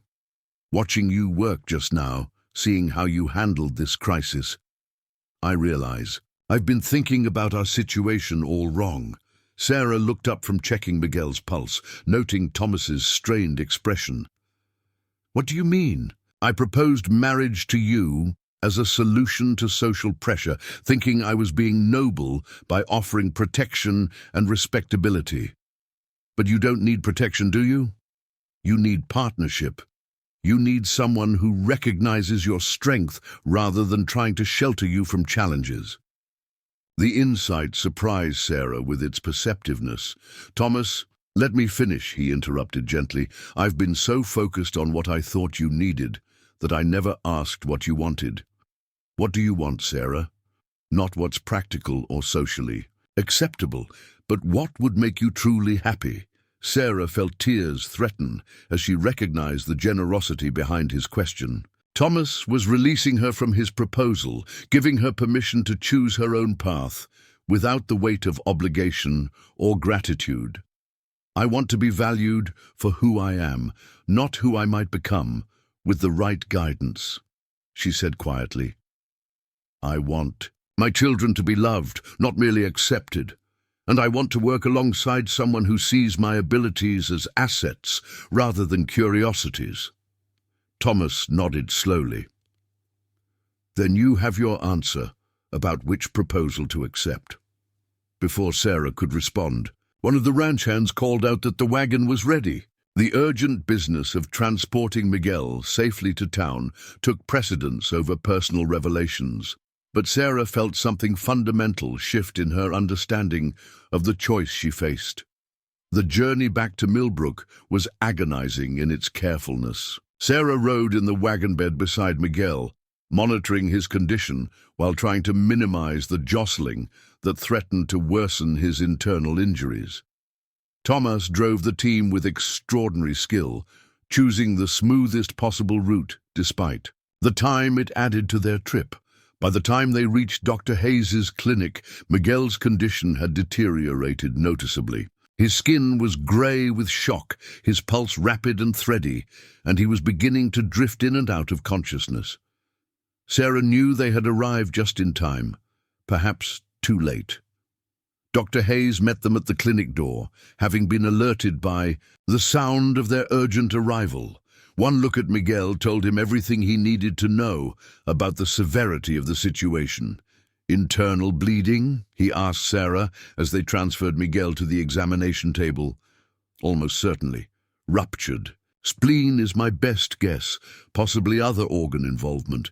He's been deteriorating steadily during transport." Dr. Hayes began his examination while Sarah prepared surgical instruments with the efficiency born of their recent partnership. "How's Jake?" she asked as she worked. "Stable for now, but he needs constant monitoring." "Sarah, I need to operate on Miguel immediately, but I can't leave Jake unattended for the length of surgery this will require." Sarah understood the dilemma immediately. Both patients required expert medical care, but only one physician was available to provide it. The decision about which man would receive treatment first was essentially a decision about which one would live. "I can monitor Jake during the surgery," Sarah offered. "I know the signs to watch for, and I can call you if his condition changes." That would mean leaving Miguel's surgery to me alone. It's a complex procedure, Sarah. Without proper assistance, the chances of success are significantly reduced. Thomas, who had been listening to this exchange with growing understanding, stepped forward. "What if you had both? Sarah assisting with surgery and someone else monitoring Jake?" Dr. Hayes looked at him with surprise. "Who did you have in mind?" "Me. I've dealt with plenty of injuries over the years. Broken bones, cuts, even bullet. Wounds. I can't perform surgery, but I can certainly tell if a man's condition is getting worse. It was an unprecedented arrangement. A rancher serving as a medical assistant, while a widow with no formal training performed surgical duties typically reserved for trained nurses. But extraordinary circumstances required extraordinary solutions. Thomas, you don't understand the risks involved, Dr. Hayes warned. If Jake takes a turn for the worse while I'm operating, you'd be responsible for keeping him alive until I can get to him. I understand, Thomas replied firmly. But Miguel is one of my men, injured on my property. I have a responsibility to do everything possible to save his life. If that means taking risks with medical procedures I'm not trained for, so be it. Dr. Hayes looked between Thomas and Sarah, recognizing that their willingness to take on unfamiliar responsibilities was his patient's best hope for survival. All right, he decided. Thomas, I'll give you detailed instructions about monitoring Jake's condition. Sarah, we need to operate immediately. As they prepared for the most challenging medical procedure any of them had ever attempted, Sarah realized that the crisis had revealed something crucial about all three of them. Thomas's willingness to risk his own reputation to save his employee, Dr. Hayes's trust in her abilities despite the unorthodox nature of their partnership, and her own capacity to function under pressure that went far beyond anything she had previously experienced. The next few hours would test not only their medical skills, but their ability to work together as a team when human lives hung in the balance. Whatever personal decisions awaited them after this crisis passed, Sarah knew that she had found her place in a community of people who valued courage, competence, and sacrifice over social conventions. The surgery began with Miguel's life hanging by a thread, and three people determined to pull him back from the edge of death through sheer force of will and whatever medical knowledge they could collectively muster. The surgery lasted 4 grueling hours. Sarah's hands moved with steady precision as she assisted Dr. Hayes in repairing Miguel's ruptured spleen and addressing internal bleeding that had brought him dangerously close to death. Her ability to anticipate William's needs, maintain sterile conditions, and manage the complex procedure impressed even herself as she drew on skills she hadn't known she possessed. Upstairs, Thomas maintained his vigilant watch over Jake, checking his pulse and breathing every few minutes while monitoring for signs of infection or complications from the earlier surgery. Despite his lack of medical training, his rancher's experience with injured animals and men had taught him to recognize the subtle changes that could signal improvement or deterioration. As dawnlight began filtering through the clinic windows, Dr. Hayes completed the final sutures on Miguel's abdomen. The young ranch hand's color had improved dramatically, his breathing had stabilized, and his pulse was stronger than it had been since his arrival. "He's going to live," William said quietly, exhaustion evident in every line of his body. "Sarah, I couldn't have saved him without your assistance. You performed like a trained surgical nurse." Sarah swayed slightly on her feet as the adrenaline that had sustained her through the night finally began to ebb. "Is he really going to be all right?" With proper care and rest, he should make a complete recovery. The spleen repair was successful, and we caught the bleeding before he lost too much blood. William studied her face, noting the exhaustion and stress that marked the end of their ordeal. "How are you holding up?" "I feel like I could sleep for a week," Sarah admitted, then remembered her other responsibilities. "The twins. They must be wondering where I am." "Mrs. Pemberton took them to her house for the night," Thomas said, appearing in the doorway with obvious relief on his face. "Jake's condition has been stable throughout the night. His fever broke about an hour ago, and he's sleeping peacefully." The three of them stood in the clinic's main room, surrounded by the evidence of their successful battle against death. Bloody surgical instruments, used bandages, and the profound exhaustion that comes after intense shared effort. Despite their fatigue, there was also a sense of accomplishment and mutual respect that hadn't existed before the crisis. "Miguel owes his life to all three of us," William said, breaking the contemplative silence. "None of us could have saved him alone." Thomas nodded slowly. "It makes you realize what's truly important when everything else is stripped away. Social gossip and marriage conventions seem pretty trivial compared to preserving human life."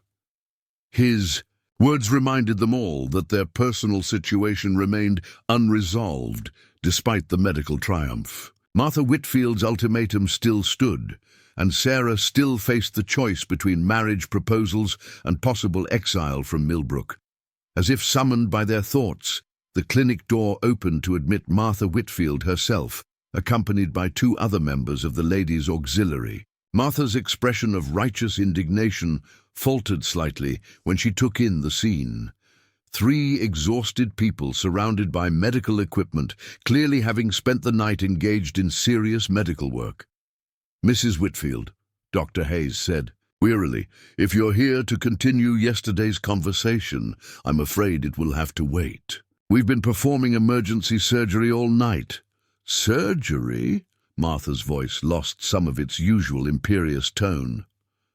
"What kind of emergency?" Thomas stepped forward, his voice carrying the authority of a man who employed half the town's working population. "One of my ranch hands was critically injured yesterday. These two people saved his life through skill, dedication, and personal sacrifice that went far beyond the call of duty." "That doesn't change the impropriety of the living arrangements," Martha began, but with noticeably less conviction than she had shown the previous day. "Mrs. Whitfield," came a new voice from the doorway. "Perhaps you should hear the full story before making judgments."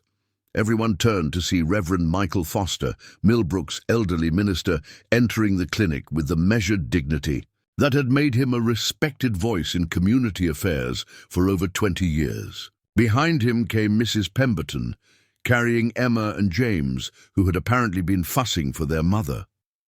Sarah moved immediately to take her children, grateful beyond words to hold them again after the longest separation they had experienced since their birth. The twins settled against her with contented sighs, as if sensing that their mother's ordeal was finally over. "Reverend Foster," Martha said with obvious discomfort, "I didn't expect to see you here. Mrs. Pemberton came to fetch me when she realized the gravity of last night's medical emergency," the Reverend explained. "She felt the community should understand exactly what kind of people we have among us before rushing to judgment."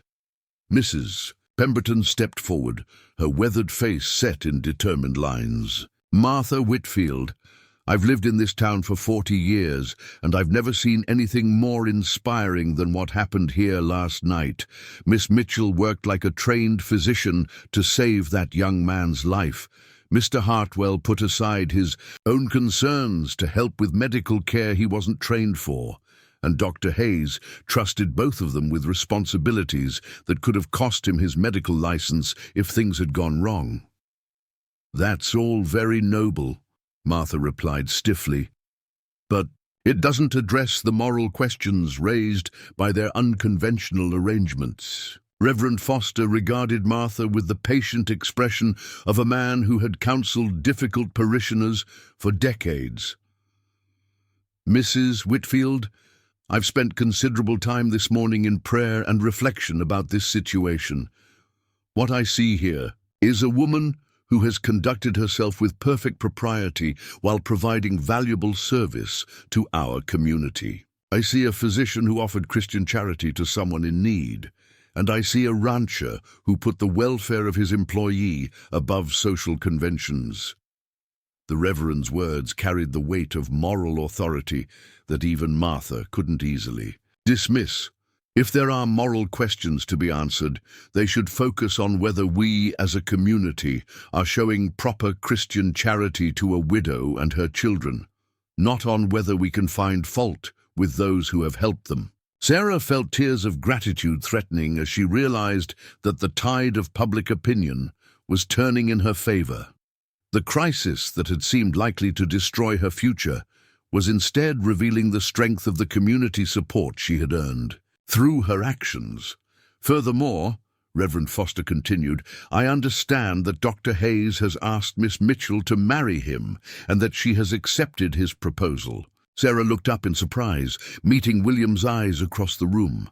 In the exhaustion and relief following Miguel's surgery, they hadn't had time to discuss his proposal or her answer. But as she held his gaze, she realized that her heart had already made the decision her mind was still processing. Yes, she said softly, her voice growing stronger as she continued. Yes, I will marry Dr. Hayes. William's tired face broke into the first genuine smile she had seen from him since the crisis began. Then, with Reverend Foster's permission, I'd like to request that the ceremony take place as soon as possible. Sarah and the children have been in an uncertain situation long enough. I would be honored to perform the ceremony, Reverend Foster said warmly, though I suspect the bride might appreciate a few hours of rest before exchanging vows. Thomas stepped forward, extending his hand to William with obvious sincerity. Congratulations, Dr. Hayes. You're getting a remarkable woman. Thank you, Thomas. That means a great deal coming from you. As the two men shook hands, Sarah saw the genuine respect and friendship that had developed between them through their shared ordeal. Thomas had gracefully accepted that Sarah's heart belonged elsewhere, while William had acknowledged Thomas's nobility in stepping aside. Martha Whitfield watched these exchanges with growing discomfort, realizing that her campaign against Sarah had not only failed, but had actually strengthened the community's support for the woman she had tried to destroy. Well, Martha said stiffly, I suppose if there's to be a proper marriage, the moral questions become moot.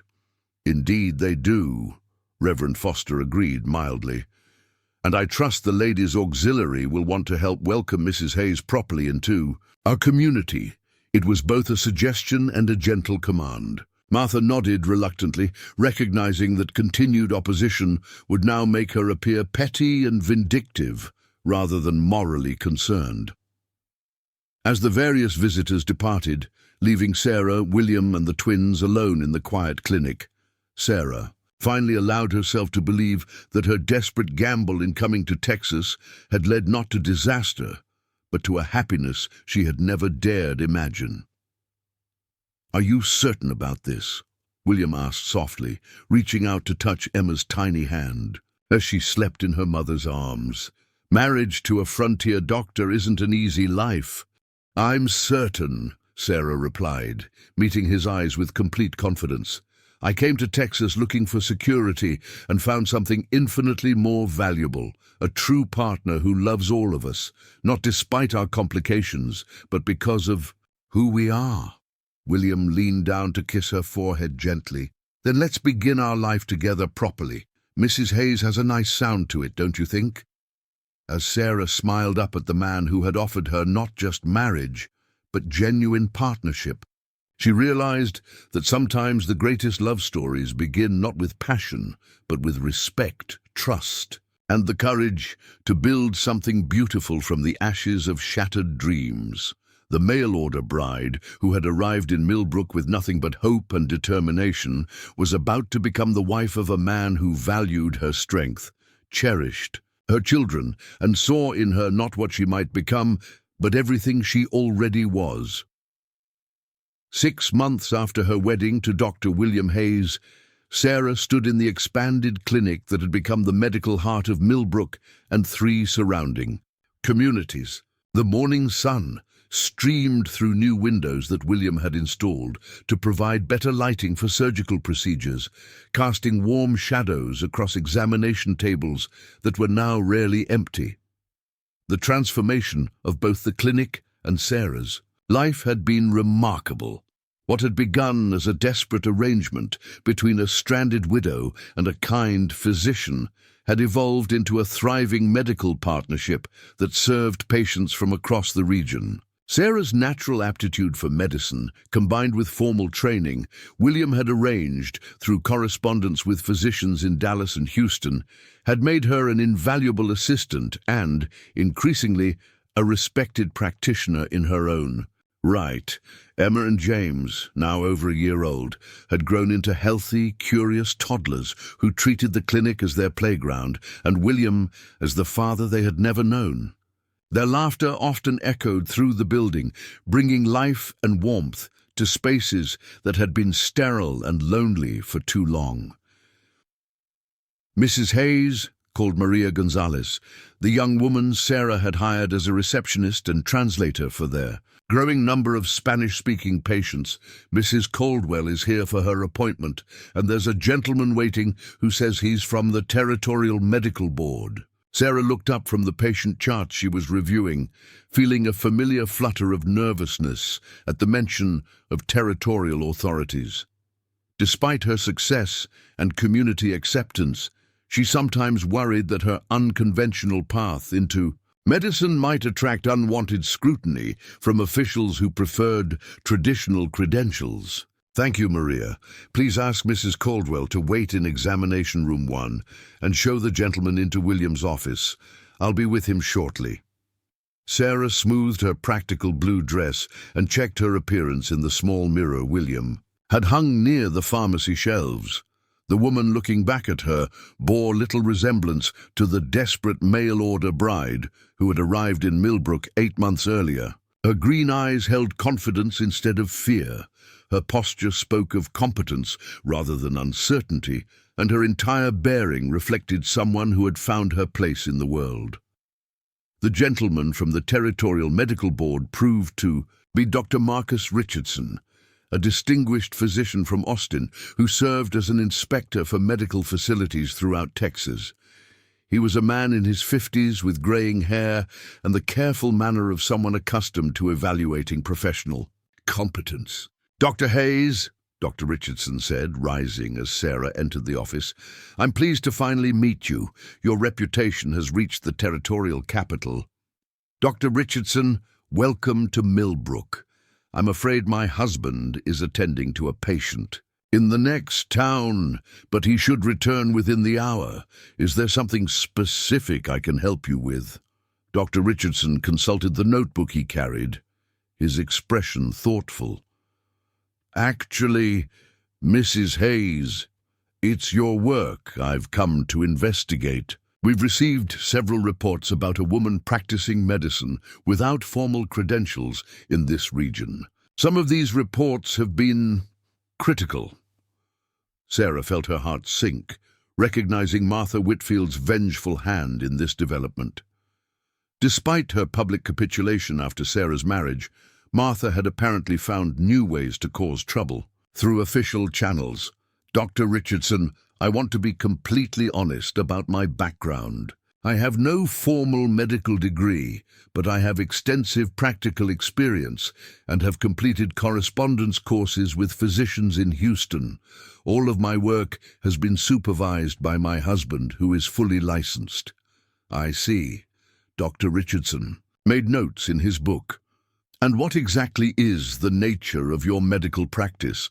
Sarah spent the next hour detailing her responsibilities, assisting with surgeries, managing patient care, maintaining medical records, and increasingly conducting initial examinations and treating minor injuries and illnesses. She provided documentation of her correspondence courses, letters of recommendation from patients, and detailed records of successful treatments.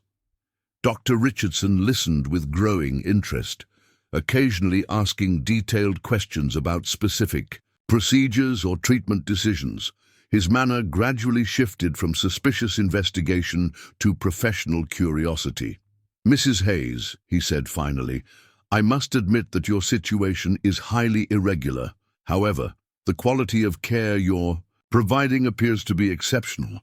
Your patient records are better maintained than those in many established practices, and the testimonials from community members are overwhelmingly positive."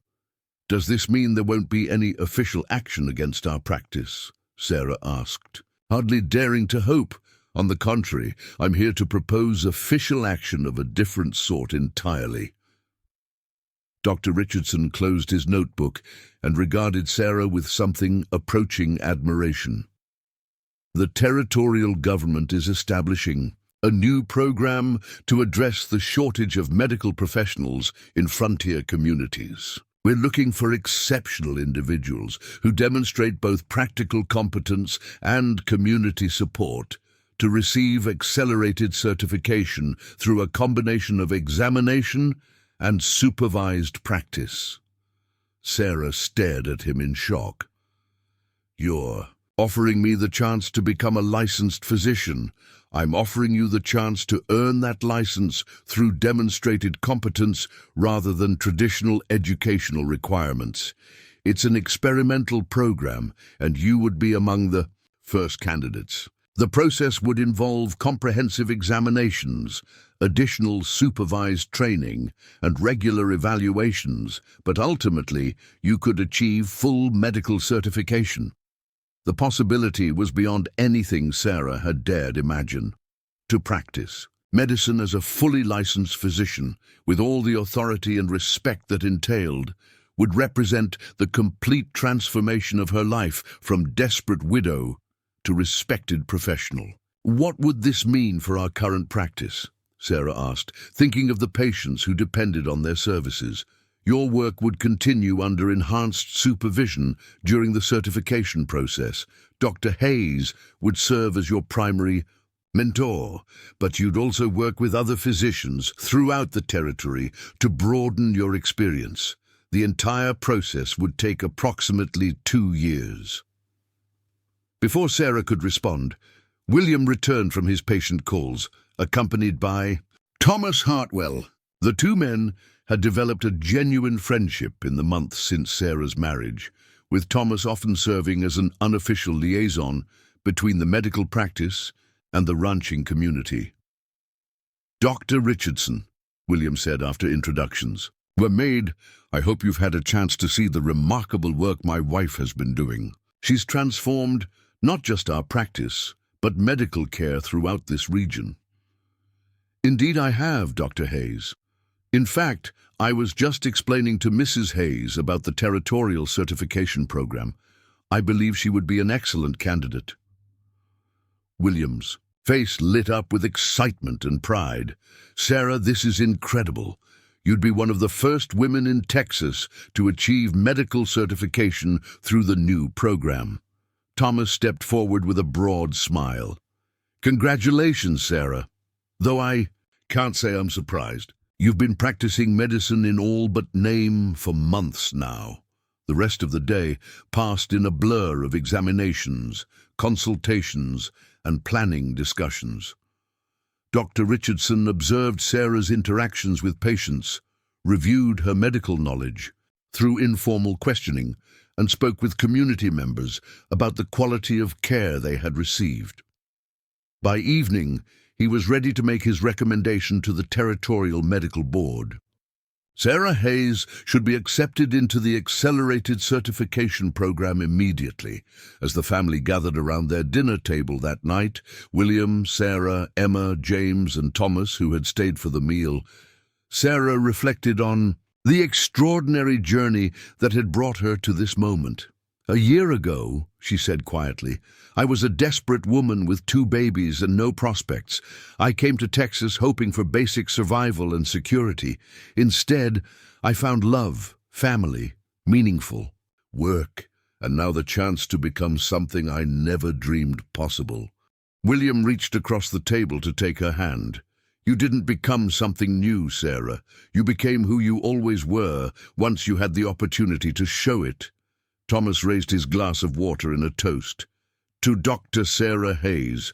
Though you're not officially a doctor yet, everyone in this region already thinks of you that way." Emma chose that moment to bang her spoon against her high chair and babble something that sounded remarkably like "Mama Doctor," sending everyone into laughter. Sarah looked around the table at the people who had become her family. She realized that her story was far from over. The desperate mail-order bride who had stepped off the stagecoach in Millbrook had indeed found the new beginning she was seeking, but it was only the first chapter of a much larger story. The next 2 years would bring new challenges, new learning, and the gradual transformation of Sarah Hayes from informal medical assistant to fully licensed physician. She would face skepticism from some patients who doubted a woman's medical abilities, support from others who had experienced her competent care, and the constant challenge of balancing motherhood with professional responsibilities. But tonight, surrounded by love and looking toward a future filled with possibilities she had never dared imagine, Sarah Hayes felt ready for whatever challenges lay ahead. She had learned that sometimes the most desperate situations could lead to the most extraordinary transformations, and that love, whether romantic, familial, or professional, could bloom in the most unexpected places. The woman who had once hidden her children out of fear that they would be seen as burdens now looked forward to a future where those same children would grow up watching their mother serve as a respected physician, showing them that with courage, determination, and the support of people who believed in you, any dream was possible. 2 years later, the entire town of Millbrook gathered in the church where Sarah and William had exchanged vows. But this time, the celebration was of a different nature entirely. Dr. Sarah Mitchell Hayes stood at the podium, holding the official certificate that made her the first woman in Texas to achieve full medical licensure through the Territorial Certification Program. The pews were packed with patients she had treated, families she had helped through medical crises, and community members who had watched her transformation from desperate mail-order bride to respected physician. Emma and James, now energetic 3-year-olds, sat in the front row with William, their faces beaming with pride. They were too young to fully understand, but old enough to feel. The church itself had been transformed for the occasion. Wildflowers, picked by the children of Millbrook, adorned every windowsill, and handmade banners celebrating Dr. Hayes's achievement hung from the rafters. The atmosphere was one of genuine community celebration, marking not just Sarah's personal triumph, but a milestone that would inspire generations of women throughout Texas. "Ladies and gentlemen," announced Reverend Foster, his voice carrying the same warmth that had welcomed Sarah into the community 3 years earlier, "it is my great honor to present Dr. Sarah Hayes, the newest licensed physician in the state of Texas, and the first woman to achieve this distinction through our Territorial Certification Program." The applause was thunderous, led by Thomas Hartwell, who had driven in from his ranch specifically for this ceremony. Beside him sat his new bride, Catherine Sullivan, a schoolteacher from San Antonio, whom he had married 6 months earlier. Their courtship had been everything his relationship with Sarah was not, based on genuine compatibility and shared dreams rather than desperate convenience. Even Martha Whitfield, now grudgingly respectful if not entirely approving, applauded from her seat near the back of the church. Age and the gradual realization that her opposition to Sarah had placed her on the wrong side of history had mellowed her somewhat, though she would never admit to having been wrong about anything. Dr. Richardson, who had returned from Austin for the ceremony, stepped forward to address the gathered crowd. His presence at this small-town celebration spoke to the significance of Sarah's achievement beyond the borders of Millbrook. "In my 30 years of medical practice and 10 years of evaluating physicians for the Territorial Board, I have rarely encountered someone with Dr. Hayes's combination of natural ability, dedication to learning, and genuine compassion for patients," he began, his voice carrying easily through the packed church. "Her examination scores were among the highest we have ever recorded, and her practical demonstrations of surgical and diagnostic skills were exemplary." He paused, looking directly at Sarah with obvious admiration, But more than her technical competence, Dr. Hayes has demonstrated something that cannot be taught in any medical school: the ability to see healing as both a science and an art. Her patient care goes beyond treating symptoms to addressing the whole person, their fears, their hopes, and their need for dignity as much as medical intervention. Sarah felt overwhelmed by the recognition and support. The journey from the desperate woman who had stepped off the stagecoach 3 years earlier to this moment had been filled with challenges she could never have imagined, but also with rewards beyond her wildest dreams. Dr. Richardson continued, "The Territorial Medical Board has asked me to announce that Dr. Hayes' success has led to the formal establishment of the Alternative Certification Program for Medical Practice. This program will allow other qualified individuals, particularly women who have been excluded from traditional medical education, to achieve licensure through demonstrated competence and supervised practice." This news created a stir of excitement throughout the church. Several young women in the audience exchanged meaningful glances, already contemplating possibilities they had never dared consider before. Furthermore, Dr. Richardson added, "Dr. Hayes has been asked to serve as the program's first director, overseeing the training and evaluation of future candidates. She will be responsible for developing curriculum, establishing standards, and mentoring the next generation of physicians who will follow the path she has pioneered." The applause that greeted this announcement was even more enthusiastic than before. Sarah felt tears threatening as she realized that her personal journey had become something larger, a pathway for others to follow. "Dr. Hayes," Dr. Richardson continued, "would you like to say a few words to the community that has supported your remarkable achievement?" Sarah approached the podium with the confidence that had gradually replaced her earlier uncertainty, looking out at the faces of people who had become not just patients but friends. She felt the weight of responsibility and opportunity that came with her new status. 3 years ago," she began, her voice clear and strong, "I arrived in Millbrook as a woman with nothing but hope and determination. I was running from a life that offered no future, carrying 2 babies who depended entirely on me for survival. I thought I was seeking security and respectability through marriage to a man I had never met." The crowd listened with rapt attention, many remembering that day when the mail-order bride had stepped off the stagecoach with her unexpected children. Mrs. Pemberton, now in her 70s but still sharp as ever, nodded approvingly from her seat near the front.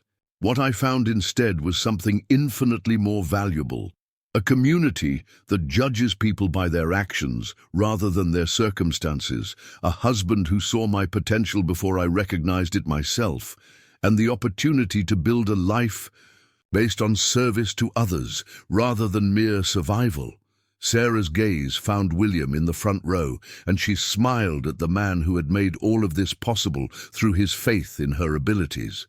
He held James on his lap, while Emma sat beside him, both children listening with the serious expressions they wore when they sensed important adult conversations. Dr. William Hayes taught me that medicine is not just about treating illness, but about seeing the whole person, their fears, their hopes, their need for dignity as much as healing.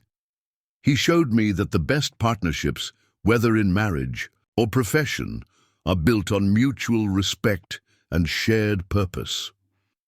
William's eyes glistened with pride and love as he watched his wife address the community that had become their extended family. Sarah looked toward Thomas and Catherine, who sat holding hands with the comfortable ease of a couple genuinely suited to each other. Thomas Hartwell taught me that true nobility lies in recognizing when someone else's happiness matters more than your own expectations. His grace and friendship have been gifts I treasure, and I'm delighted to see him find the happiness he deserves with his wonderful wife, Catherine squeezed Thomas's hand, having heard the story of his initial relationship with Sarah and understanding the generosity he had shown in stepping aside when he realized where Sarah's heart truly lay. Sarah's voice grew stronger as she continued. This community taught me that acceptance must be earned through service, that respect comes from competence, and that love can grow in the most unexpected places. You welcomed a stranger with questionable credentials and allowed her to prove herself through actions rather than words. She gestured toward the crowd, recognizing familiar faces throughout the church. Maria Gonzalez, who started as my translator and is now training to become a midwife herself. Miguel Gonzalez, whose recovery from internal injuries proved that, with skill and determination, we could handle medical emergencies that once would have been death sentences. Mrs. Patterson, whose chronic cough led us to discover new treatments that have helped dozens of patients with similar conditions. Each person she mentioned beamed with pride at being recognized, understanding that they had been part of something larger than individual medical care. They had been part of a community that supported transformation and growth. Sarah paused, looking down at Emma and James, who were listening with the serious expressions they wore when they sensed important adult conversations. Emma had inherited her mother's green eyes and determined chin, while James showed signs of William's gentle nature and analytical mind. My children will grow up in a world where they know that circumstances of birth do not determine the boundaries of achievement. They will see that with education, determination, and the support of good people, any dream is possible. Emma already talks about becoming a doctor like her mama and papa, while James is fascinated by the scientific instruments in our clinic. The crowd stirred with emotion as Sarah's words resonated with the frontier spirit that had brought most of them to Texas in search of new opportunities. But beyond personal achievement, I want to talk about what this moment means for all of us, Sarah continued, her voice taking on the authoritative tone she had developed through years of addressing patients and their families during medical crises.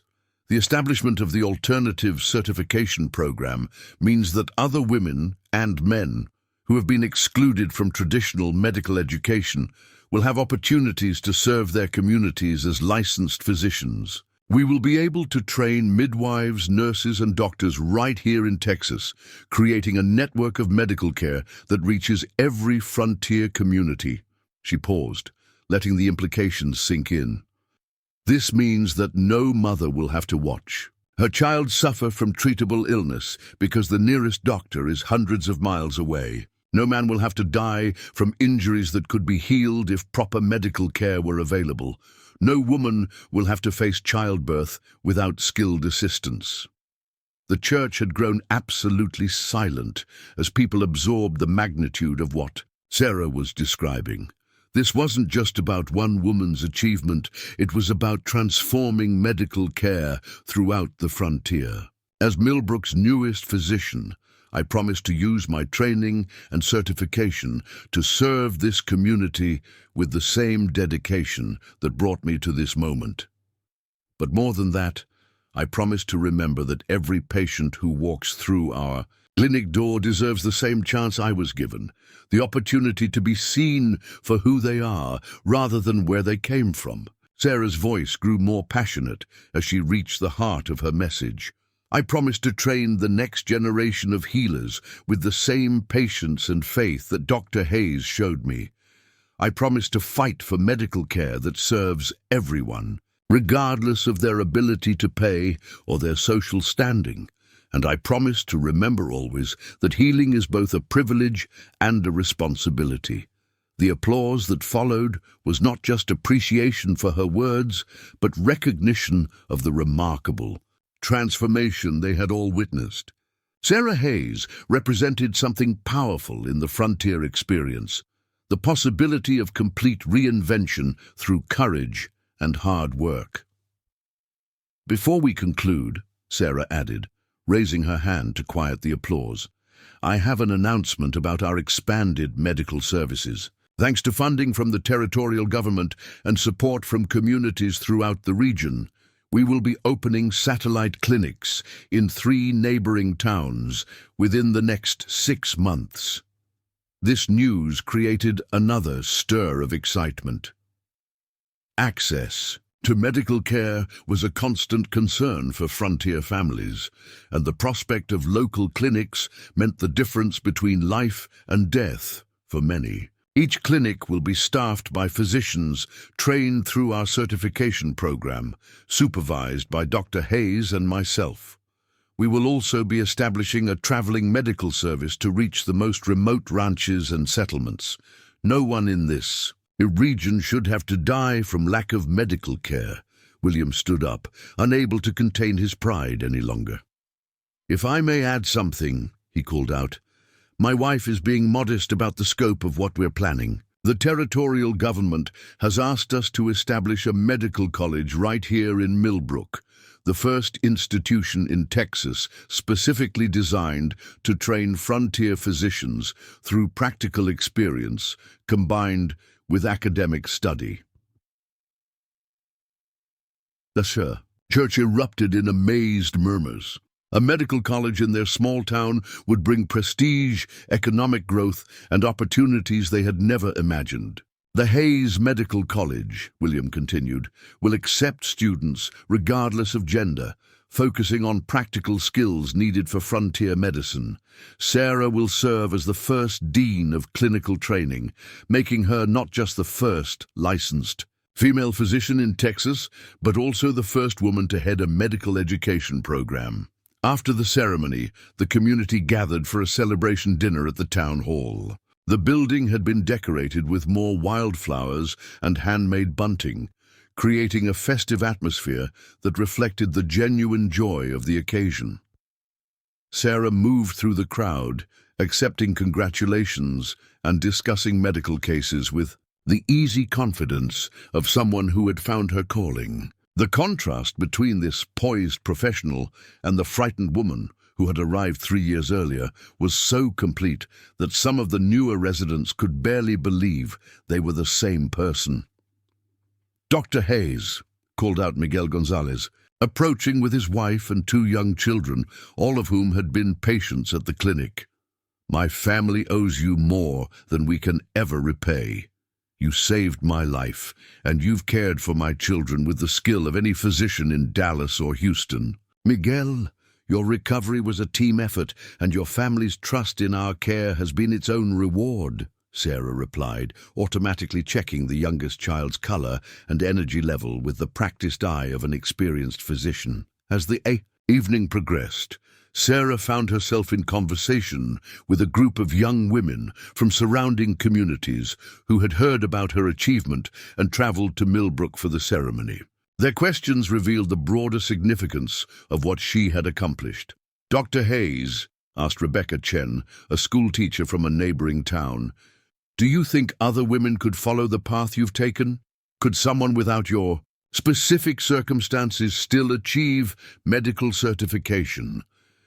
Sarah considered the question carefully, recognizing its importance not just for the women present, but for countless others who would hear about this conversation in the weeks and months to come. The Territorial Certification Program is designed specifically to provide opportunities for qualified individuals who have been excluded from traditional medical education, she replied thoughtfully.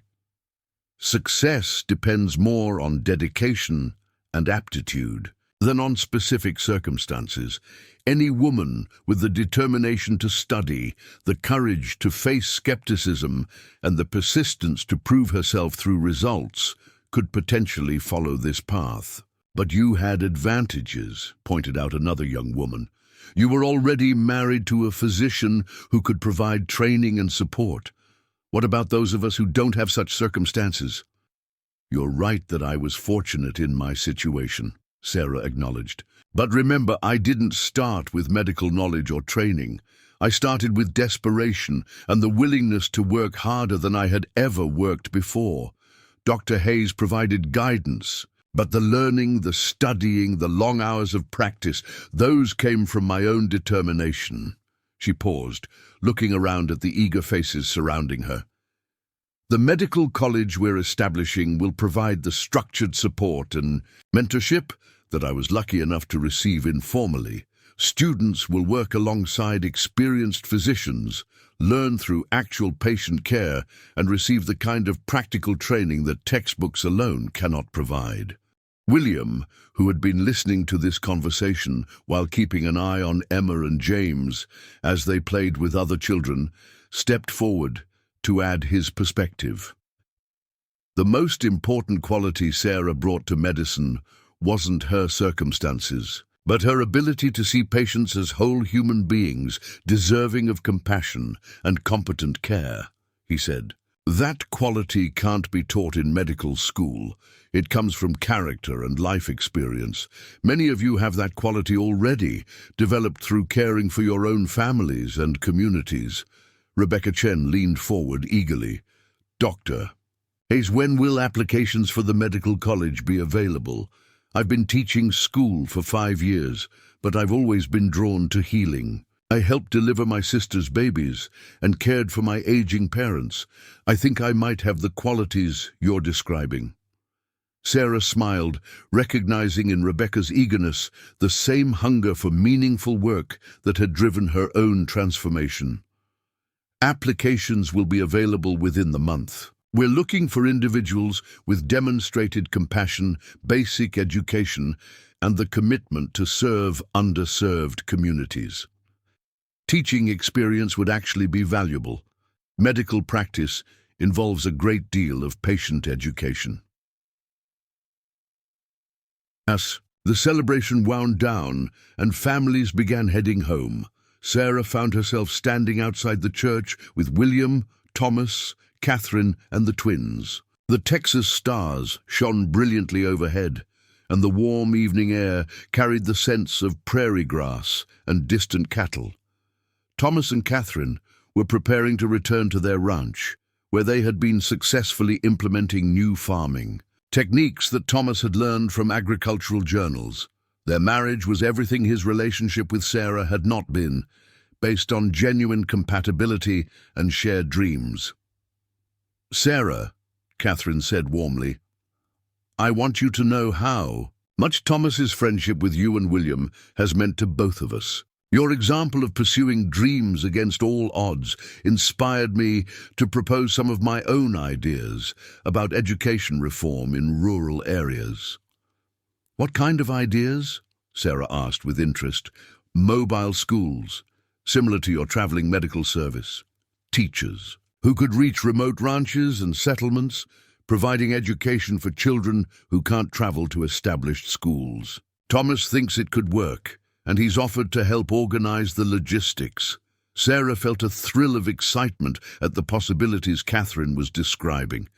That's brilliant, and it could be coordinated with our medical services, education, and healthcare working together to serve frontier families. Thomas mounted his horse, preparing to help Catherine into the buggy they had driven from their ranch. Sarah, I want you to know that watching your journey has changed my own perspective on what's possible.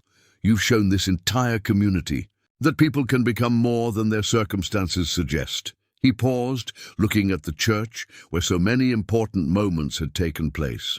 3 years ago, I thought I was looking for a wife who would fit into my existing life. Instead, I learned that the best partnerships change both people for the better.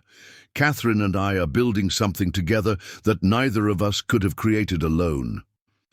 As Thomas and Catherine departed, their buggy disappearing into the Texas night, William carried the sleeping twins toward home while Sarah took a final look at the church, where so many important moments of her new life had taken place. Are you ready for what comes next? William asked softly, referring not just to the expanded practice and medical college, but to the responsibility of being a pioneer whose success would create opportunities and expectations for countless others. I'm ready, Sarah replied with conviction, her voice carrying the confidence that had grown from 3 years of proving herself against impossible odds. 3 years ago, I thought I was seeking an ending, an escape from problems I couldn't solve. Instead, I found a beginning. Everything that's happened since has been preparation for what comes next. She looked up at the stars, thinking about the young women who would follow in her footsteps, the patients who would receive care from physicians she would train, and the children who would grow up in a world where possibilities were limited only by imagination and determination. The desperate woman who once hid her children out of fear that they would be seen as burdens is now a licensed physician whose success will create opportunities for other women to follow in her footsteps. She murmured more to herself than to William. William shifted Emma to his other arm and reached for Sarah's hand. Your transformation is complete, but your story is really just beginning. Tomorrow will bring new students to teach, new physicians to train, and new barriers to break down. As they walked toward their home, Sarah realized that the mail order bride's journey was indeed over, but Dr. Sarah Hayes's legacy as physician, educator, and pioneer was just beginning. The woman who had arrived in Millbrook with nothing but hope had become someone whose influence would extend far beyond the borders of Texas, inspiring generations of women to pursue dreams they had never dared imagine possible. The mail order. Bride had found her salvation. The physician would create it for others. Up next, you've got 2 more standout stories right on your screen. If this one hit the mark, you won't want to pass these up. Just click and check them out. And don't forget to like, subscribe, and turn on the notification bell so you don't miss any upload from us.